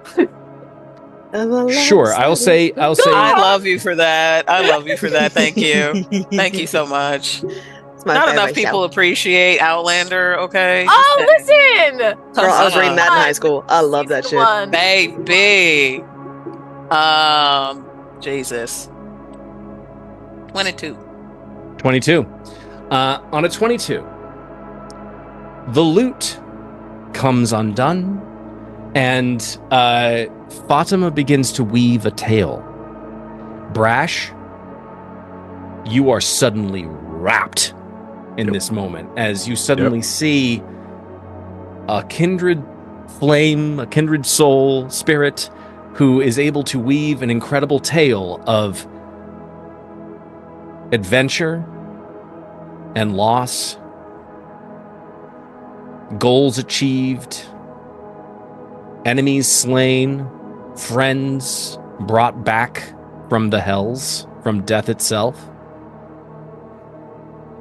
There is a tale of a party of adventurers as they have set forth from the ashes of Ashcaleen, sailing north to the small fishing village of Squall's End, meeting the people, really getting to know all of the denizens of that fair town, very briefly entertaining the idea, well, maybe we just stay here. Realizing very quickly that their presence only invites conflict. Fighting a battle against a black dragon. Fighting the Battle of Squall's End, where many of their party falls. Oh, no. Then encountering, and this is where Fatima's story takes on a different tone. There is a moment where suddenly the thrilling tale of adventure and battles and dragons suddenly we take a very sharp turn into friends to maybe potentially, like, is it romance? Maybe? Moose is like, yes, it was. Sorry, to you might not be Fatima, but to Tundo and the group, that's all love right there. That is I'm not biggest saying rom-com. no. Not saying no. This is peak Adam Sandler 1998 rom-com energy. I saw the New Year's special. I know what's going on. There is suddenly descriptions of a bright blue-furred bugbear who is very much a capable adventurer in his own right, but also a consummate nerd, who is an inventor, and who takes the party aboard his skyship, known as at the time the In Dire Need. And they set, after a brief discovery of the possibility of a vampiric threat within the abandoned dwarven kingdom of Thondarul, there is a moment of urgency, and the party decides we are to Thondarul. And they get aboard his skyship and they set sail for Thondarul. And they arrive there stealthily. They penetrate the kingdom, the mountain halls of Thondarul. They make their way all the way through undetected, thankfully, and it is through revealing through the encountering of Tundo's long lost family that suddenly it is laid bare how deeply dangerous the situation is in Thondarul, and how Damian Moldark and Queen Nyla Lee are the ones who are leading this horde that has invaded the Dwarven Kingdom. There is a battle that ensues. Damian and Nyla Lee are both slain. There is a massive opening of the mountain to the sunlight, and suddenly the whole horde of vampires is laid to waste as the sunlight literally cooks them all to death. Then the party decides we need to make from Thondarul. We need to go to the great city of Brecca. And it is through the exploration of that city. And then from there, it very quickly becomes this suddenly reverts back.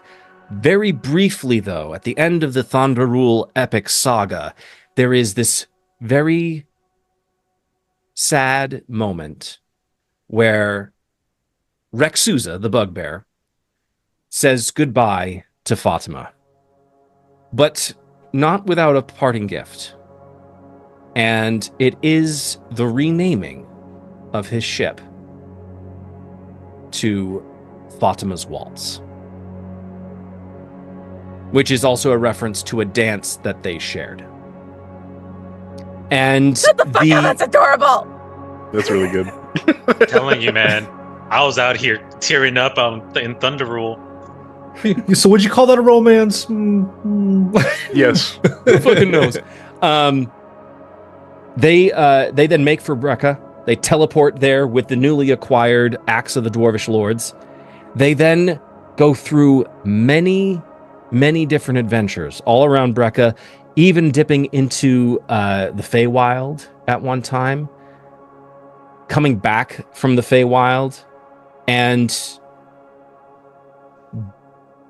getting very mixed up in a lot of the politics and the cloak and dagger elements within Brecca. And it's in these moments where the party, their mettle is truly tested, as there are multiple instances at this point of party members being killed. It's almost as if the dungeon master, or the storyteller, got tired of throwing easy encounters at the party and was just like, no, Take it. Almost. Yeah, that's... Can I get a quick above table point of clarification? You said this bugbear had blue fur. yes. What is it with your NPCs with blue fur and characters wanting to be romanced? Because Thaddeus has blue fur too. Does he? Is that for real? Thaddeus has blue fur. I remember that being a thing. Of course, Captain Blanche would remember that detail. Look, we done been over this. I am very unashamedly adore minotaurs. Okay, so It's a Sonic OC.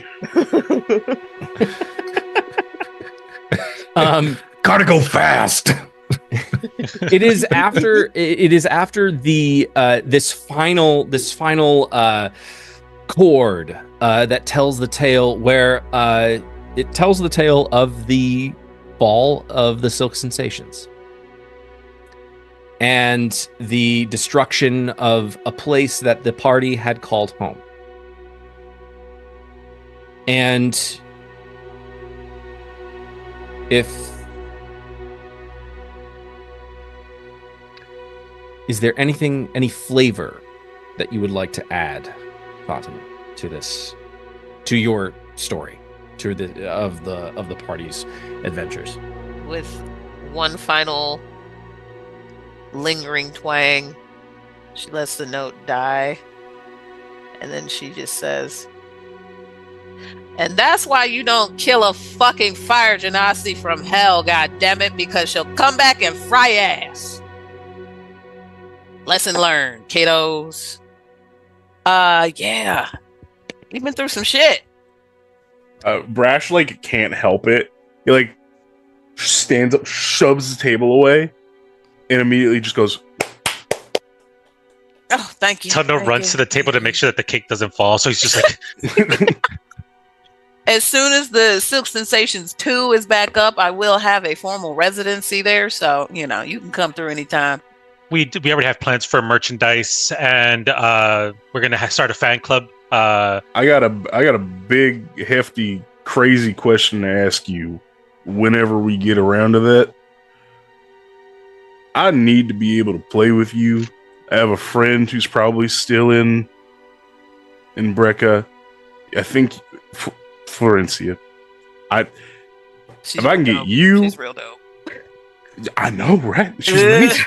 And if I can get you, me, her on a stage, I know we could. I met some other people in Salamit too, and Brash starts spewing like a nerd about all of the musical talent he's met on his adventure so far. To the point where it's kind of getting annoying to everybody else. Not gonna lie. It's not annoying, darling. Okay, yes, Brash, yes. So here's the thing: we need the city to stand still for you to play, right? That's very true. I did. Yeah. Right. I apologize. I forgot about that. No, listen. He is a credible talent. As she jazz hands around Brash. He's a brilliant musician, and I want you all to have your moments in the spotlight and beautiful music. But it seems like we have a problem here, which is that being, of course, that the Twin Stones are not in our possession, and as you being someone who is so well acquainted, gesturing to Fatima, with the being from hell, as you mentioned, that is what I've been instructed to do, is to gather the stones and give them back to the rightful owner or whoever, this man. She gestures to the necklace. We've got to get them back. He's got to have them, so. Is that all he asked you to do? Uncle Meph? Yeah. Why is he your uncle? She's it's just a pet name, Are we his nieces and nephews now? I am not. I did absolutely not. Andy, real quick, it was just the stones, right? That's all he asked her for. Yes. That's all I remember. No, I'm fairly certain. Yeah. He said, "Get me the stones." Yeah. Mm-hmm. Did say that. And I don't remember anything, and I didn't remember, and also do this. I mean, the stones. Have a good time. He wants the stones, and in exchange, if you get him the stones, he will give you back your grandfather. Right. She. If you say that's it, she just nods. That's all he wanted. And I for one, was a little hesitant to make that deal because I understand of how powerful the stones are, but at the same time, I mean, lesser of two evils situation I feel like we're dealing with if you call him uncle, whereas the other one... Well, Interesting I mean, that Nightmore? one of us is actually related to him. I was about to say that this was the part of the adventure saga strumming that I wasn't certain if you wanted me to mention. So you please go ahead and do it. I'm not saying don't. Yeah. But I wanted to give you the opportunity to say that bit. Yeah, our I'll just lay it out plain. Our monk compatriot is the niece of Uncle Mephistopheles, and also effectively the next in line for the throne of the Hells, except that her fucking stepbrother Rajit has seen fit. This is the first time in the story, in terms of Fatima's telling, that she has mentioned Grajit.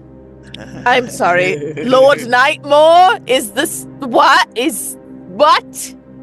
What's this about Lord Nightmore? He's Grajit. Oh, that's He's right. Grajit. We didn't get a chance to tell y'all that. any love lost if we were to kill that boy. I can't imagine so. Fuck that guy. Oh, pardon me, Captain. May I curse? I don't May I fucking give a curse? shit. Okay, fuck that guy.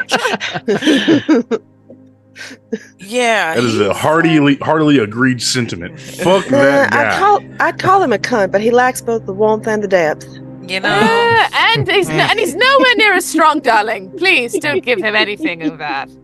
Well, if he's what he lacks in strength, he certainly makes up for in influence, because he's got his claws in every single piece of Odromia at this point, it feels like. Wait, No. Now Odromia, that- not just Brecca? Oh no, honey, not just Brecca. Oh no. Well, I mean, This- he's the reason Ashcaleen fell.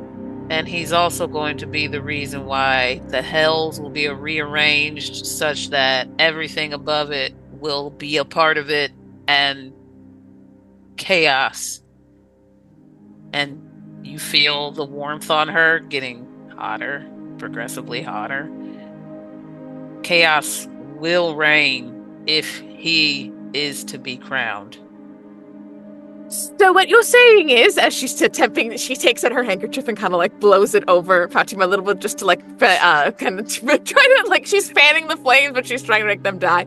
So what you're saying is, it's not a bad thing if we give the stones to Mephistopheles, right, everyone? I hope that that's the case. I mean, we've trusted him this far. Aside from him being late to getting us out of a particularly scary scrape, but But again, he's never lied to you as far as you know? has he lied to us as far as we know, Andy? I don't think he has. Not thus far, no. Yeah. He's had no reason to lie. Right.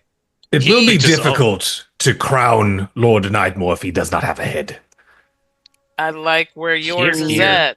I like where yours is at. I knew I'd like something about you, Hatch. That's Fist right bump. here, man. Right Damn Fast good friends, cook you two. and a- Fast and a friends. Great work ethic. So, with Rihanna being one of his, I guess we could say, central generals in the procurement of these artifacts and wielding it with as much whim and whimsy as she has thus far,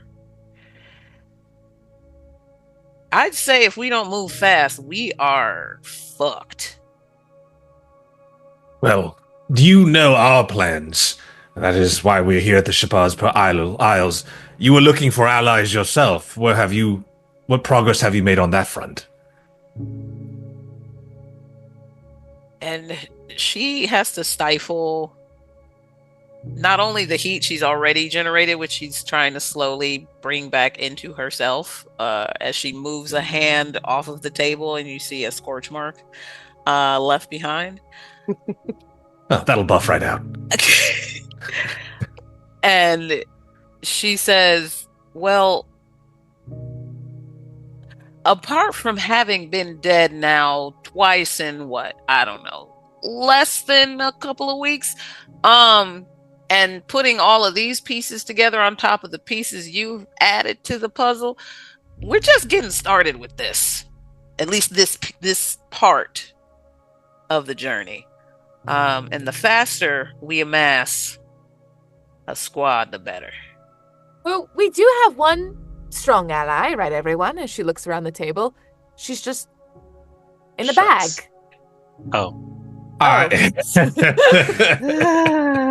Right there, it's him. Yes. I do not know what summoning, if that is the word, Draquelle would require or look like. Do we see the immediate shift in Fatima? Absolutely. Yeah. Did you just say Draquelle isn't a bad? Tundo grabs his axe and just pulls it out just in case. Oh, I know. I was where you were not very long ago. I promise you this. Yeah, she's I think Dozer's got her. And that a is very true. rigid He turn taps towards Dozer. Dozer taps his chest, that little compartment that you've seen him put stuff in before. He taps his chest and is just like, she is safe and secure. Hey, bud. You know everything she's done, right? Like, you know why we're not too fond of her. I don't. Okay. You say she's safe, though. She's not going to run out. She's not going to do anything stupid to get out, right? No, she helped. She helped us. Yeah, as far as I know. Well, help to what end for her she own? undid some damage a little bit. Tundo looks at Fatima and just like, is this character growth for her? I mean, it's funny you say that. Jael. We said the same thing, and we knew her for like 2 seconds. It was kind of wild. It's like cultural Jael. taught. Oh. I tried That's to much kill her nicer when than what she I called boarded her. our ship also. So, tried to. Operative word. But she turned a slight corner. It was a light bend. A in the light road. bend. A light shift. I didn't know much of the Fae while we had her aboard our ship, but I will say this. What little I heard her speak of the whatever past she had known or whatever part you may have had in it, she did seem to genuinely want to change. Difficult as it may be to accept. She definitely had a change come over her upon hearing from Jael what occurred in the Feywild. Oh, she didn't know. And she was also... Dozer doesn't cry, doesn't get emotional, but there is a halting in his speech right now where he says,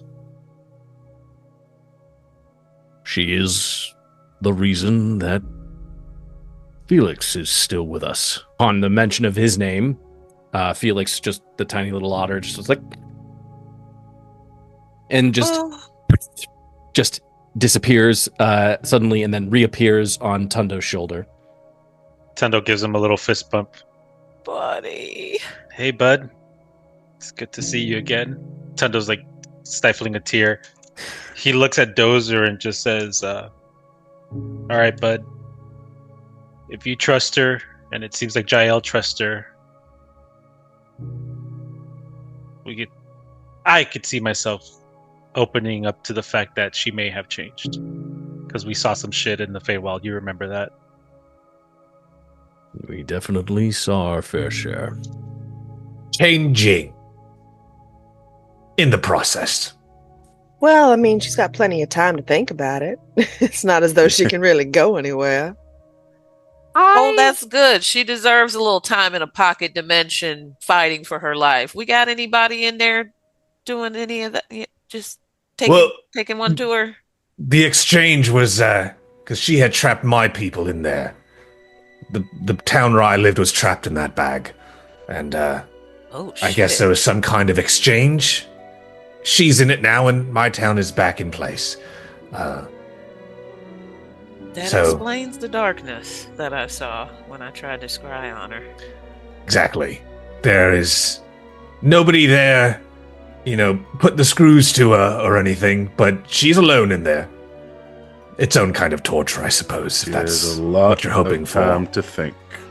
I also think a lot of our allies, I assume that we're going to make, are not going to be our besties.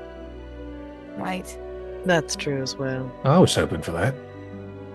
Well, Hatch, darling, that's because you're too good. You're too good for this world. Take a bite out of my cake. Tundo just puts a fist out. I think he taps Hatch like, I felt that, bud. Yeah. And Aggravated fist bump. And if this is truly catastrophic to where not only is a nation, but the world ending, I have a feeling we need to make allies wherever we can find them. So the mention of allies, Fatema, Tundo, your memory and your collective experience over the last several weeks,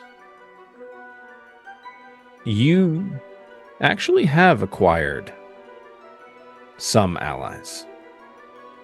Whether it's the survivors of the Silk Sensations, or it's the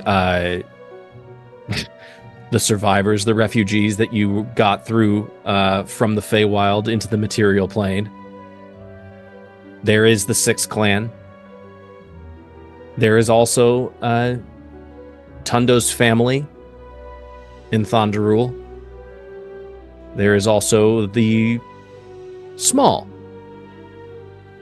in number, but mighty in valor and bravery and skill, the villagers of Squall's End. And there is, of course, the Elven King that you also encountered. And perhaps somewhere in the skies above Odromia, a lone bugbear inventor somewhere in a skyship. On the path of making allies we don't necessarily like, I know he's probably useless, but I believe that Lucas Nightmore could be an asset to us as well.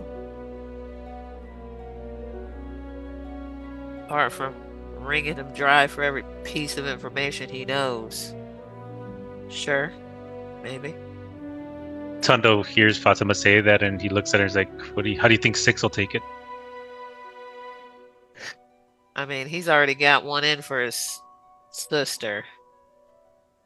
For what it's worth, I don't think that Lucas is quite on the same playing field as his father at the moment. He strikes me as being more of the stuck in a spot where he's having to do what he needs to survive, and maybe it's not necessarily what he wants. Oh yeah, he's very much a pawn.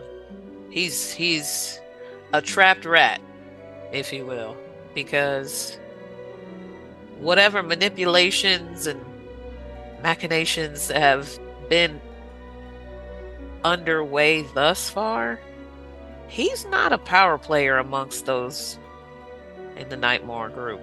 No, Oh, but no, hardly. he does have information, and that is power in itself. He must hold some sway over over Brecca himself. Someone in his position must have contacts at least. If you get him in touch with the Sixth Clan, they could probably use their networks together. Very true. He just gave a lot of information. He knows a lot. He was able to. He points to Hatch, get into our heads, into our dreams. That is a power that can be used. And you don't have to like him. But I think yet again, if the world is to end, I'm looking to all resources that we could use. Because to be honest, I don't have much. Crew of the Hair Trigger. What are y'all thinking as you listen to this Pandora? This Pandora sounds very different. Shut the fuck up.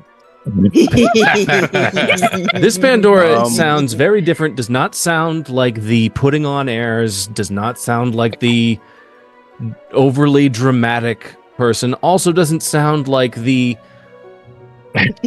slightly immature Cockney talking, raised in speaking through puffs of cigarettes, reading a gratuitous amount of, but healthy for her maybe, smut.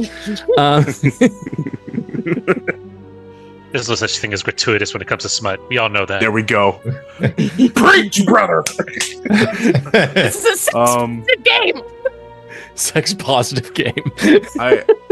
I think Brash hearing her Sex speak mandatory like this, game. It's mandatory. That's why we make the jokes every week. I think Brash hearing Pandora speak like this, the only other time he's heard her talk like this at all is the conversation they had at God's Oasis.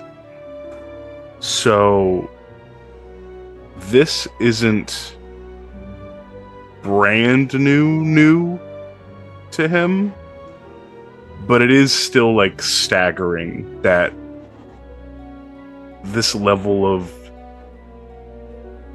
consideration for other people would be visible and audible from her.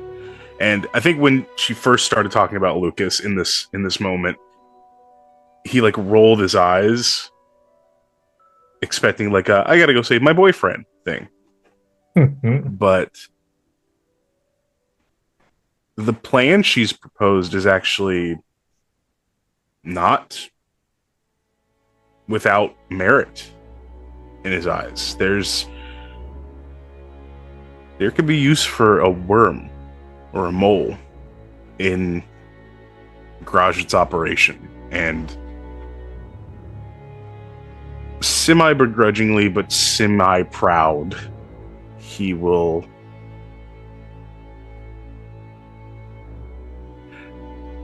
I think our necromancer extraordinaire has a point. Of course, I always do. All right, don't get carried away. But look, Fatema Tundo, if this is really as dire as, well, what the fuck am I saying? Of course it is. We need every gun in our arsenal ready to fire, and if we can turn Lucas, that's a gun already aimed at the head of the Nightmares. So I say fuck it. And Fatema struggles to not just be a naysayer in the situation, because she understands the merit of what both Brash and Pandora have said. But her concern very much is that Lucas, and she says Lucas being the weak link in this family chain, gives me great cause for concern. Being that if his mental state is such that he can be toyed with, just as much as he's toyed with you, it sounds like, I worry that pulling him into our ranks will expose all of us to that much more danger unless we can protect his mind from Grajit. He will be my responsibility. I will take him on. I will make an alliance only with him and I, so that he does not touch the others in the party. It is this sort of What'd you say? revelation. Nothing. It is this revelation and this utterance from Pandora. And Fatima, as you are hearing her say this, your mind also goes to another group of individuals who have had to go through some really intense battles to protect their own minds. And you remember other survivors of Ashcaleen who you have encountered in your journeys. People who you know are, at least the last you knew were in Brecca. And you don't know what is happening with Ivar, Nesca, or Jael, but you hope that they're well. And you hope to see them again soon. As this thought is sort of percolating in your mind, suddenly there is a loud bellow from the main deck. Up in the crow's nest, Grack, you hear him suddenly yell, "Land ho! Land ho! Draculus! And there's the sound of a bell that's being rung in tandem with that. And the rest of the crew dropping their half-eaten fish cake onto a plate. Wasteful. They immediately get up and they run up the stairs up onto the main deck and immediately begin to set about preparing the ship for making berth. You see off in the distance the Draquelle Island, home to the HARETRIGGER horde. Draquelle is actually kind of bears, in some small way, a resemblance to the Feywild in that it is a dense jungle island with very narrow, hidden pathways, known only to Captain Bramble Quickpaw's clan. Most of the populated portions of the island are it's a coastal settlement.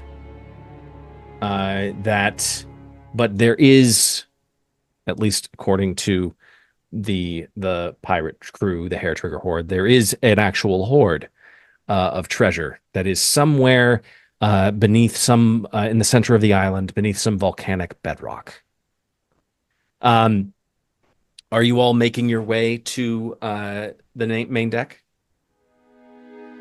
Tundo just instinctively reacts, basically like a school alarm kind of thing. He just jumps up and starts helping out wherever he can with rigging the mast and basically back to for what you he used it's to do. just, I'm not gonna even make you roll. For you it's just like, oh, that old chestnut. You immediately just jump into like, oh, I'm riding a bike. I think And Fatima you just- seen me do this, right? Oh yeah. Wait, no, she hasn't. She hasn't. Not She with hasn't this seen- level of intensity, no. No. No, she's not. In fact, she met you post crashing all of the ships. So As Draculus comes into view, and we're all kind of heading topside, I stare out at it, and as it kind of it grows on the horizon, I go, "You do not raise an army unless you are looking to go to war, and we are collecting an army. And regardless of whether or not we win or lose, Brecca is going to get a lot quieter. And I hope we are prepared for that responsibility." I've already lost an entire city. And this time it'll be our fault. You want to walk away? I just want you to be aware.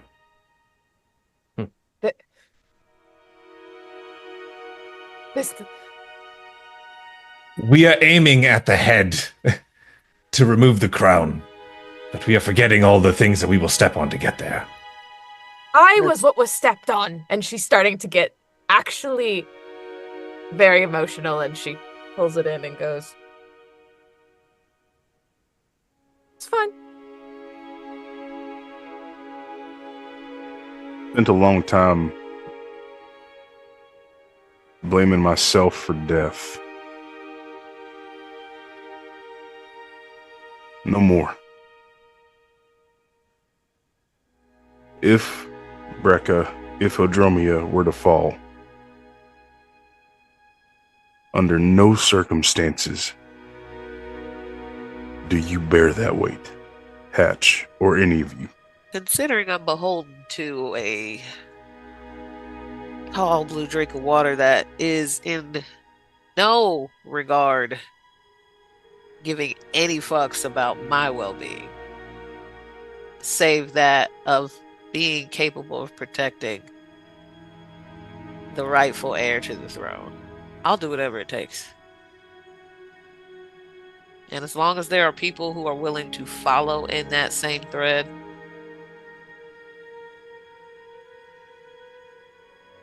we'll do this. We have to. We have to.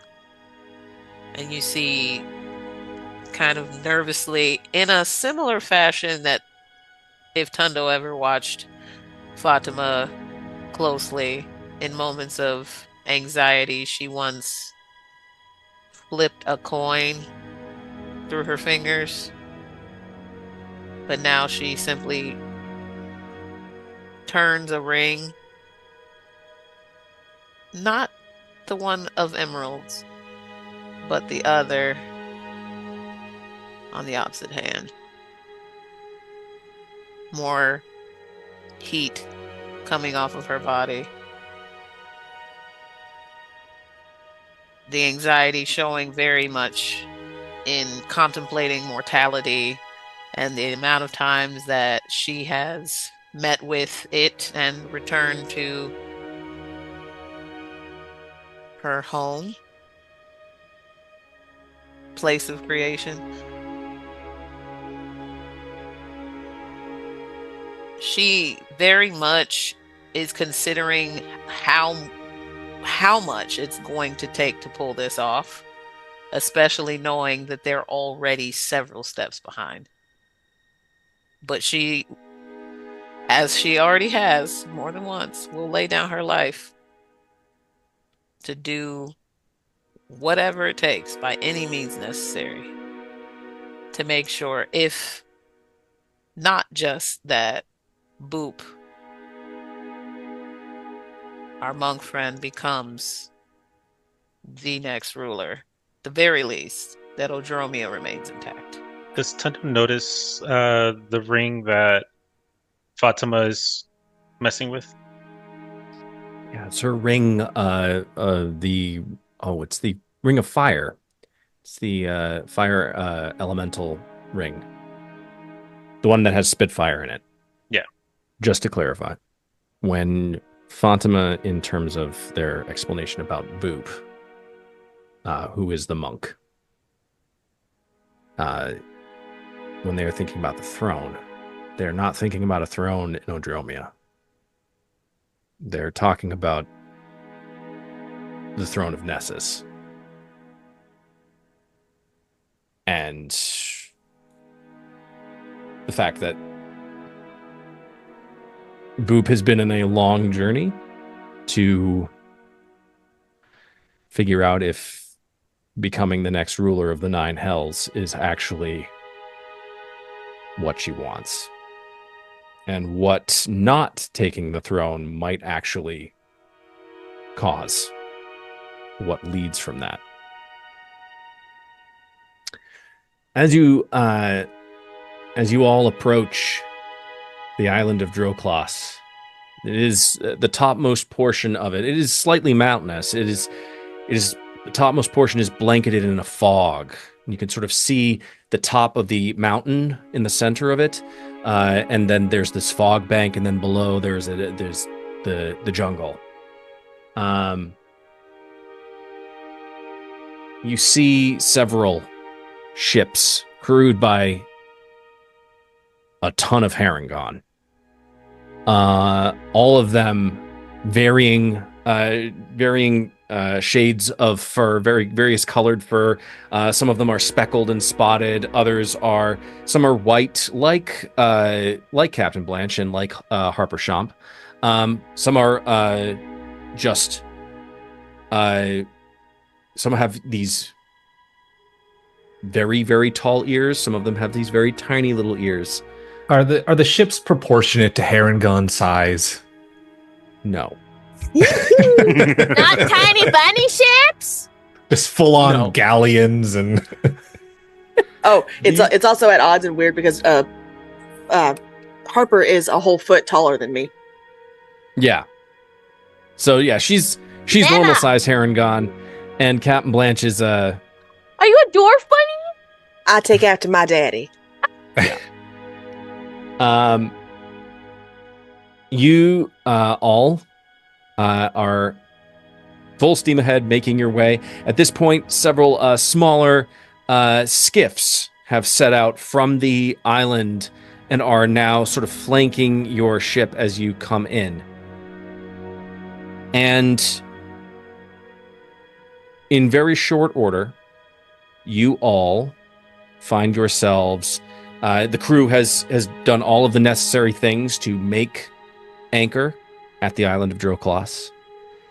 You see, standing at the edge of this very long dock, flanked on either side by two very, very large pirate vessels, is this.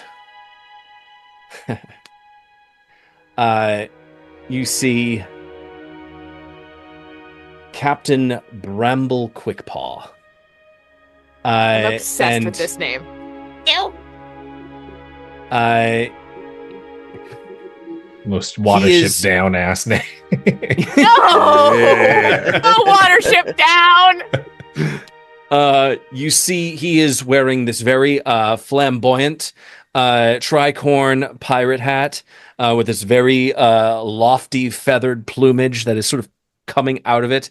He is looking very, very much the flamboyant captain, but more in a Blackbeard a bent, like Taika Waititi Blackbeard from Our Flag Means Death. You said it. Roll credits. Oh, I get it. Holy crap. Get the fuck out. You see he is wearing this very black long coat with these very, very nice like silver buttons that go all the way up and down. And he has like a bandolier of like little tiny cannonball grenades that he has sort of attached to them, with a very large cutlass at his side, and he's just sort of looking off in the distance. He is brown furred with these very tall pointy ears that are just piercing out of his hat. He looks like a pirate with these sort of these very Johnny Depp looking Captain Jack Sparrow little like tiny little bearded beard things that are sort of hanging from his chin. And okay, I get it. Blanche is drooling. You're good. Oh shit. Oh no! Andy goes, no! Andy goes, no! Not again! Grab her! Not again. Tie her down. Back down the captain. They're not related, are they? He is looking the very picture of a master of stealth and ambush tactics, with a very, with his clan being a small but fierce crew who's also fiercely loyal, also very skilled in hit and run tactics, and he has a signature sort of red bandana that's sort of wrapped around his neck, almost like a little bit of a tie. And he has, along with the cutlass, he has these 2 dual daggers that he has at his waist. You see, he has, standing between these 2 large pirate ships, you see that he has sort of an entourage of other pirates that you can tell are definitely a part of his crew. Like, he has multiple ships, but these people are his. So these are the HARETRIGGER horde. At this point, Blanche, you feel Harpershamp just right next to you, and she's like, "Oh, dearie, he looks a bit of a picture, doesn't he?" Grandma. I know where I get my hold taste on. from. We have to have Andy romance himself. No, we don't. Yeah. No, we do not. We do. Yeah, we do. Pause on the evasion. Open the door, you will walk. If I hear Harper say that, like, all of a sudden I'm really regretting this place. Yeah, Are any of the captains just real, just homely looking? Harper's just like, I think we should turn around right now. Leave. Let's get out of here. Just a terrible There are idea. other islands we should go to first. It's too late. It's too late. Any pirates that are just sentient gas clouds or something? Or slimes. Yeah, Slimes will work. Skeletons. No. There is a half elf, a half orc, a Harengon, a goblin, a tiefling, a dwarf, and a bugbear. Maybe the goblin. Tundo looks at Fatima. The half elf. Oh God. No. Simmer down, simmer down. I just like to climb.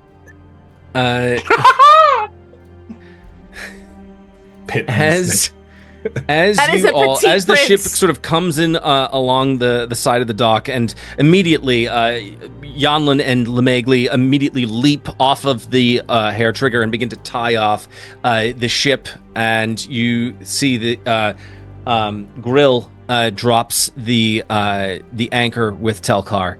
The HARETRIGGER has come to rest at the island of Draquelle, within the Shabazpur Islands, and Captain Bramble Quickpaw takes a look at sort of the ship, says something to you can only assume to be his first mate, who is this very swarthy, slightly rotund Harengon. It is a very fat bunny. He's just a fat bunny, and he's just sort of and you see him say this something, and the first mate just sort of chuckles as he looks, takes the HARETRIGGER in, and then Captain Bramble, you see him, Blanche, you see him sort of fixate on you, and you can sort of see him, just his gaze lock with yours, and then he sees Harpershamp.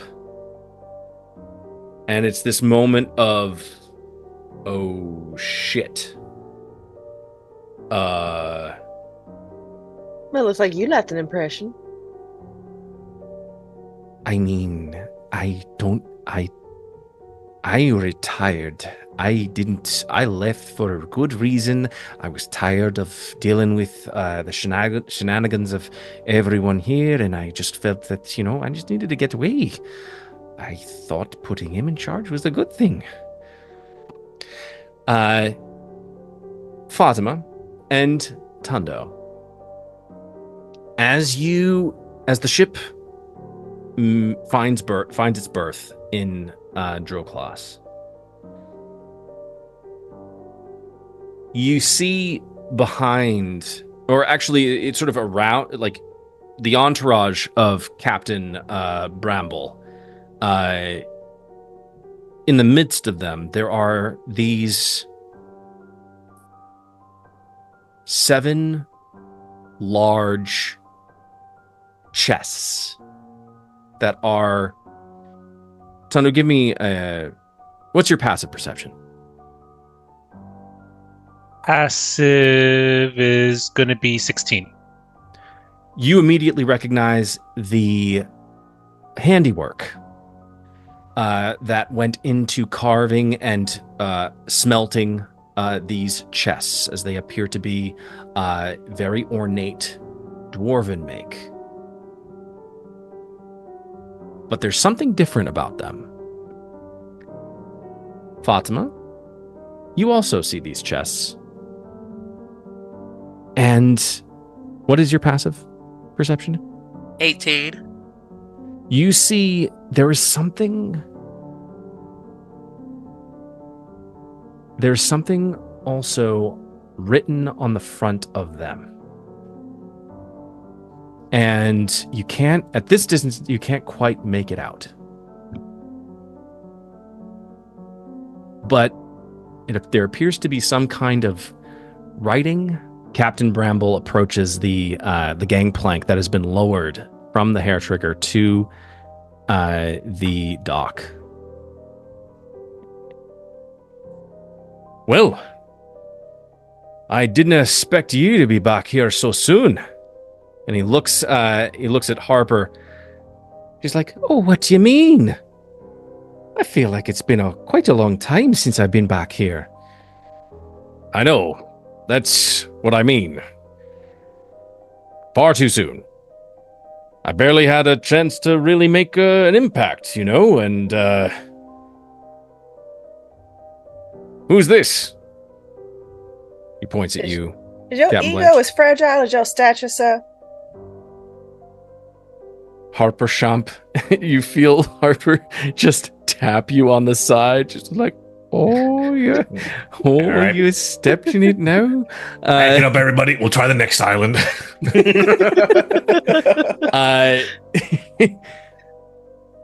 Captain Bramble, his eyes go wide as he hears your voice.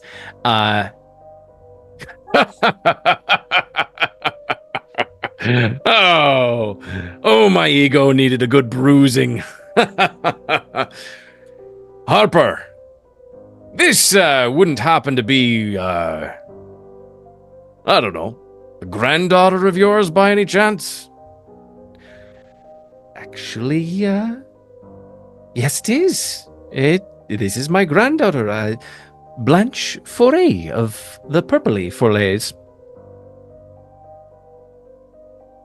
That'd be me. And your... Captain Bramble, he sort of doffs his pirate hat and bows. Captain Bramble Quickpaw at your service. Ah, well, then, if we're being a bit showy, she opens her bag once more, gathers the swarm, and they flutter her up for a moment. She's just surrounded and floating on her moths. Captain Blanche Foret, pleasure to meet you. He extends his hand to yours, if you will allow. She'll shake his hand. Oh no, he's going to kiss your hand. Oh dear. And says, Yep. "Pleasure's all mine." You hear the first mate and the rest of the crew. You hear the first mate and the rest of his crew just sort of like groan, almost inaudibly. But they're all just like, "Oh God, not the captain again." We just exchange knowing glances between our crew. We all grown. Like our crew and his crew.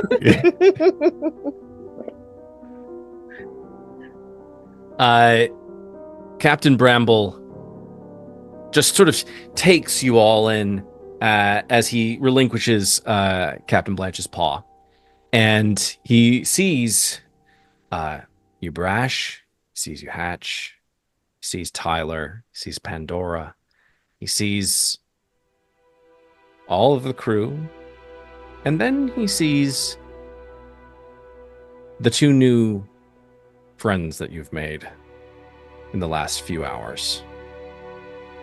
And his eyes go over Tundo, and he sees Tundo, and he recognizes a fellow seafarer, or at least someone who maybe hasn't been to sea in quite a long time, but still knows their way around. And then his eyes light on Fatema. Pardon my forwardness. And he takes you in, Fatima. It's almost like he's checking you out, but not in a rude way. You wouldn't happen to be Fatema Lux, would you? Tundo gives her a little shove. The one and only. And like, you know, we're making all of the things shimmer and glow. I'll give you sparkles.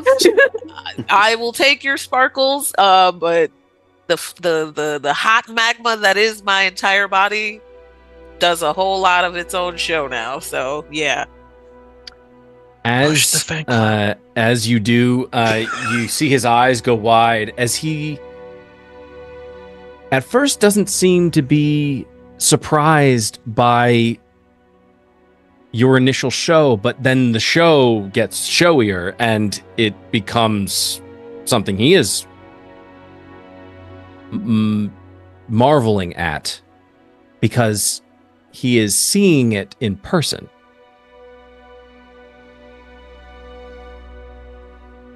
Huh. Oh. He was right. And who might he be? Well, he told me to tell you.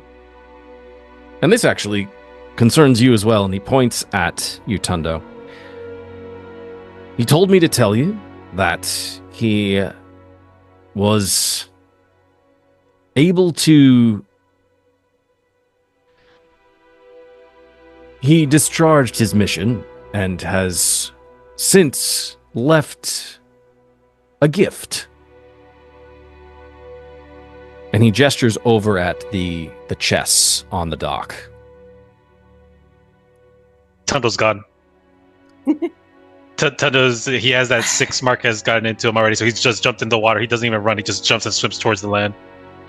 Forgive him. You just swim and you just immediately get up on the dock. Jesus fucking Christ. Forgive him. And then I'm gonna fucking do it. How far? We're still on. You're like at the top of the gangplank looking down. Yeah. Okay. And the gangplank is against the dock? The dock. Yeah. Okay.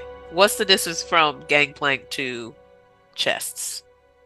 I mean, it's a short walk down to the dock, and then it's just an even shorter walk down the dock to the within chest. some kind of teleportable range.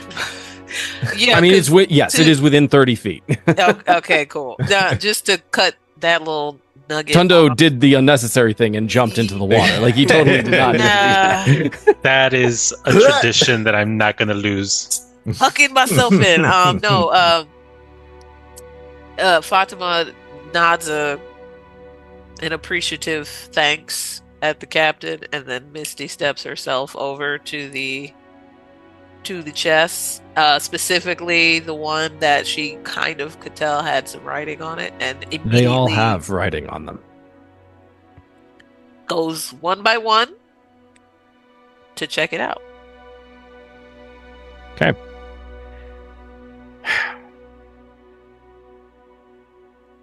Oh fuck, there's a message. Oh! Ooh, what's in the box? What's in the fucking box? What's happening? It's the whispers. As you approach the box, Fatima, you don't know why you think of it in this moment, but maybe it's the fact that you had to tell basically your entire life story to this crew, or at least your party's entire life story. You've had to tell about all of your different adventures, all of the people that you've encountered, all of the harrowing situations that you've been a part of. And then your mind just hearing what the captain just said, it's almost like, Rec? Boyfriend? You left a... No. Really? So then And your mind immediately realizes that if it's Rek, that means that he found the dwarven fleets. And then he, through whatever way that he had at his disposal, knew that coming to the Shabazpur Islands might be a part of your journey, and has left these chests as a gift. As you approach, Captain Bramble is at your side, and he says, "So, as you can see, there are 7. He said that these, if you are able, if you're able to unite the clans within the Shabazpur Islands to fight for you, he has left a gift. A gift that could be used to turn the tide in your favor. But he put a password on the chest, and we have tried, I'll admit, even though he said don't bother. He put a password on the chests so that we would not be able to open them and take its contents. Try He said 1, that 2, 3, you would 4. be.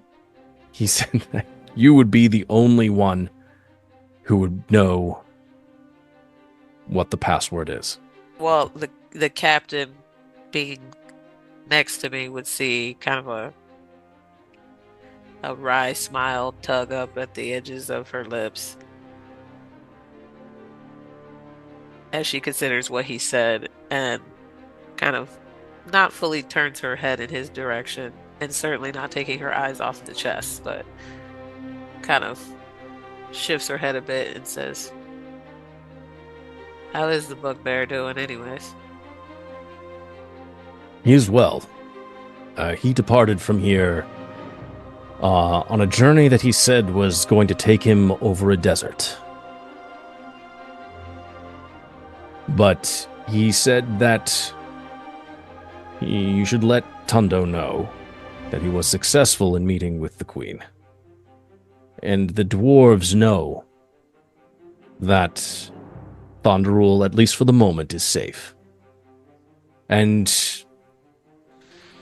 he said that he hoped to find new allies, and that the contents of this case might help indicate where he went next. He was a little shifty on the details because, after all, we're pirates. Good. That's real good to hear. And the wheels that are turning in her head are very much having to kind of refocus places and times that she once was. Was she? Hard to tell sometimes, even now, thinking back on it. But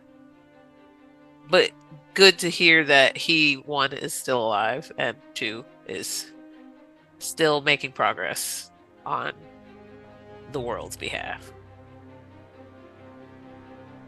And she says to the captain, "Thank you for keeping these safe for all of us." And she kneels down just to run her fingers across it. And did you have me read yet? Or No. Okay. You were too far away to actually make out. You saw that there was a word on each of the boxes or chests, but you couldn't quite make it out. But you are close enough now. So I kneel down so I can read each one. What does it say? Okay. Fatima, you do speak Infernal. I do. And this is a language that Rek knows that you speak. And in this moment, as you gaze down on the singular word that is at the very center of the chest, where you would imagine on a normal chest a lock to be, you see that this single word, a word that holds so much meaning in terms of your relationship, and it is the word waltz. Are you reading that word out loud? It comes out not terribly audibly, not as if she's speaking to another person, to another interlocutor in front of her, but like a whisper on the wind coming across her lips. As you say it, there is an expulsion of air, a hiss from each of the chests as suddenly the chests open, their lids rise, and the magical sealing spell is removed. And you suddenly are able to look down and see the contents. And in these chests, filled to the brim, is unrefined electrum. And you also see the reason in this moment why these chests were passworded. Because if opened, you suddenly see that certain pieces that are sort of laying at the top begin to float slowly upwards. And you have to very quickly just close all of the... I like lay myself across some of them and mage hand the rest of them down, like, oh shit.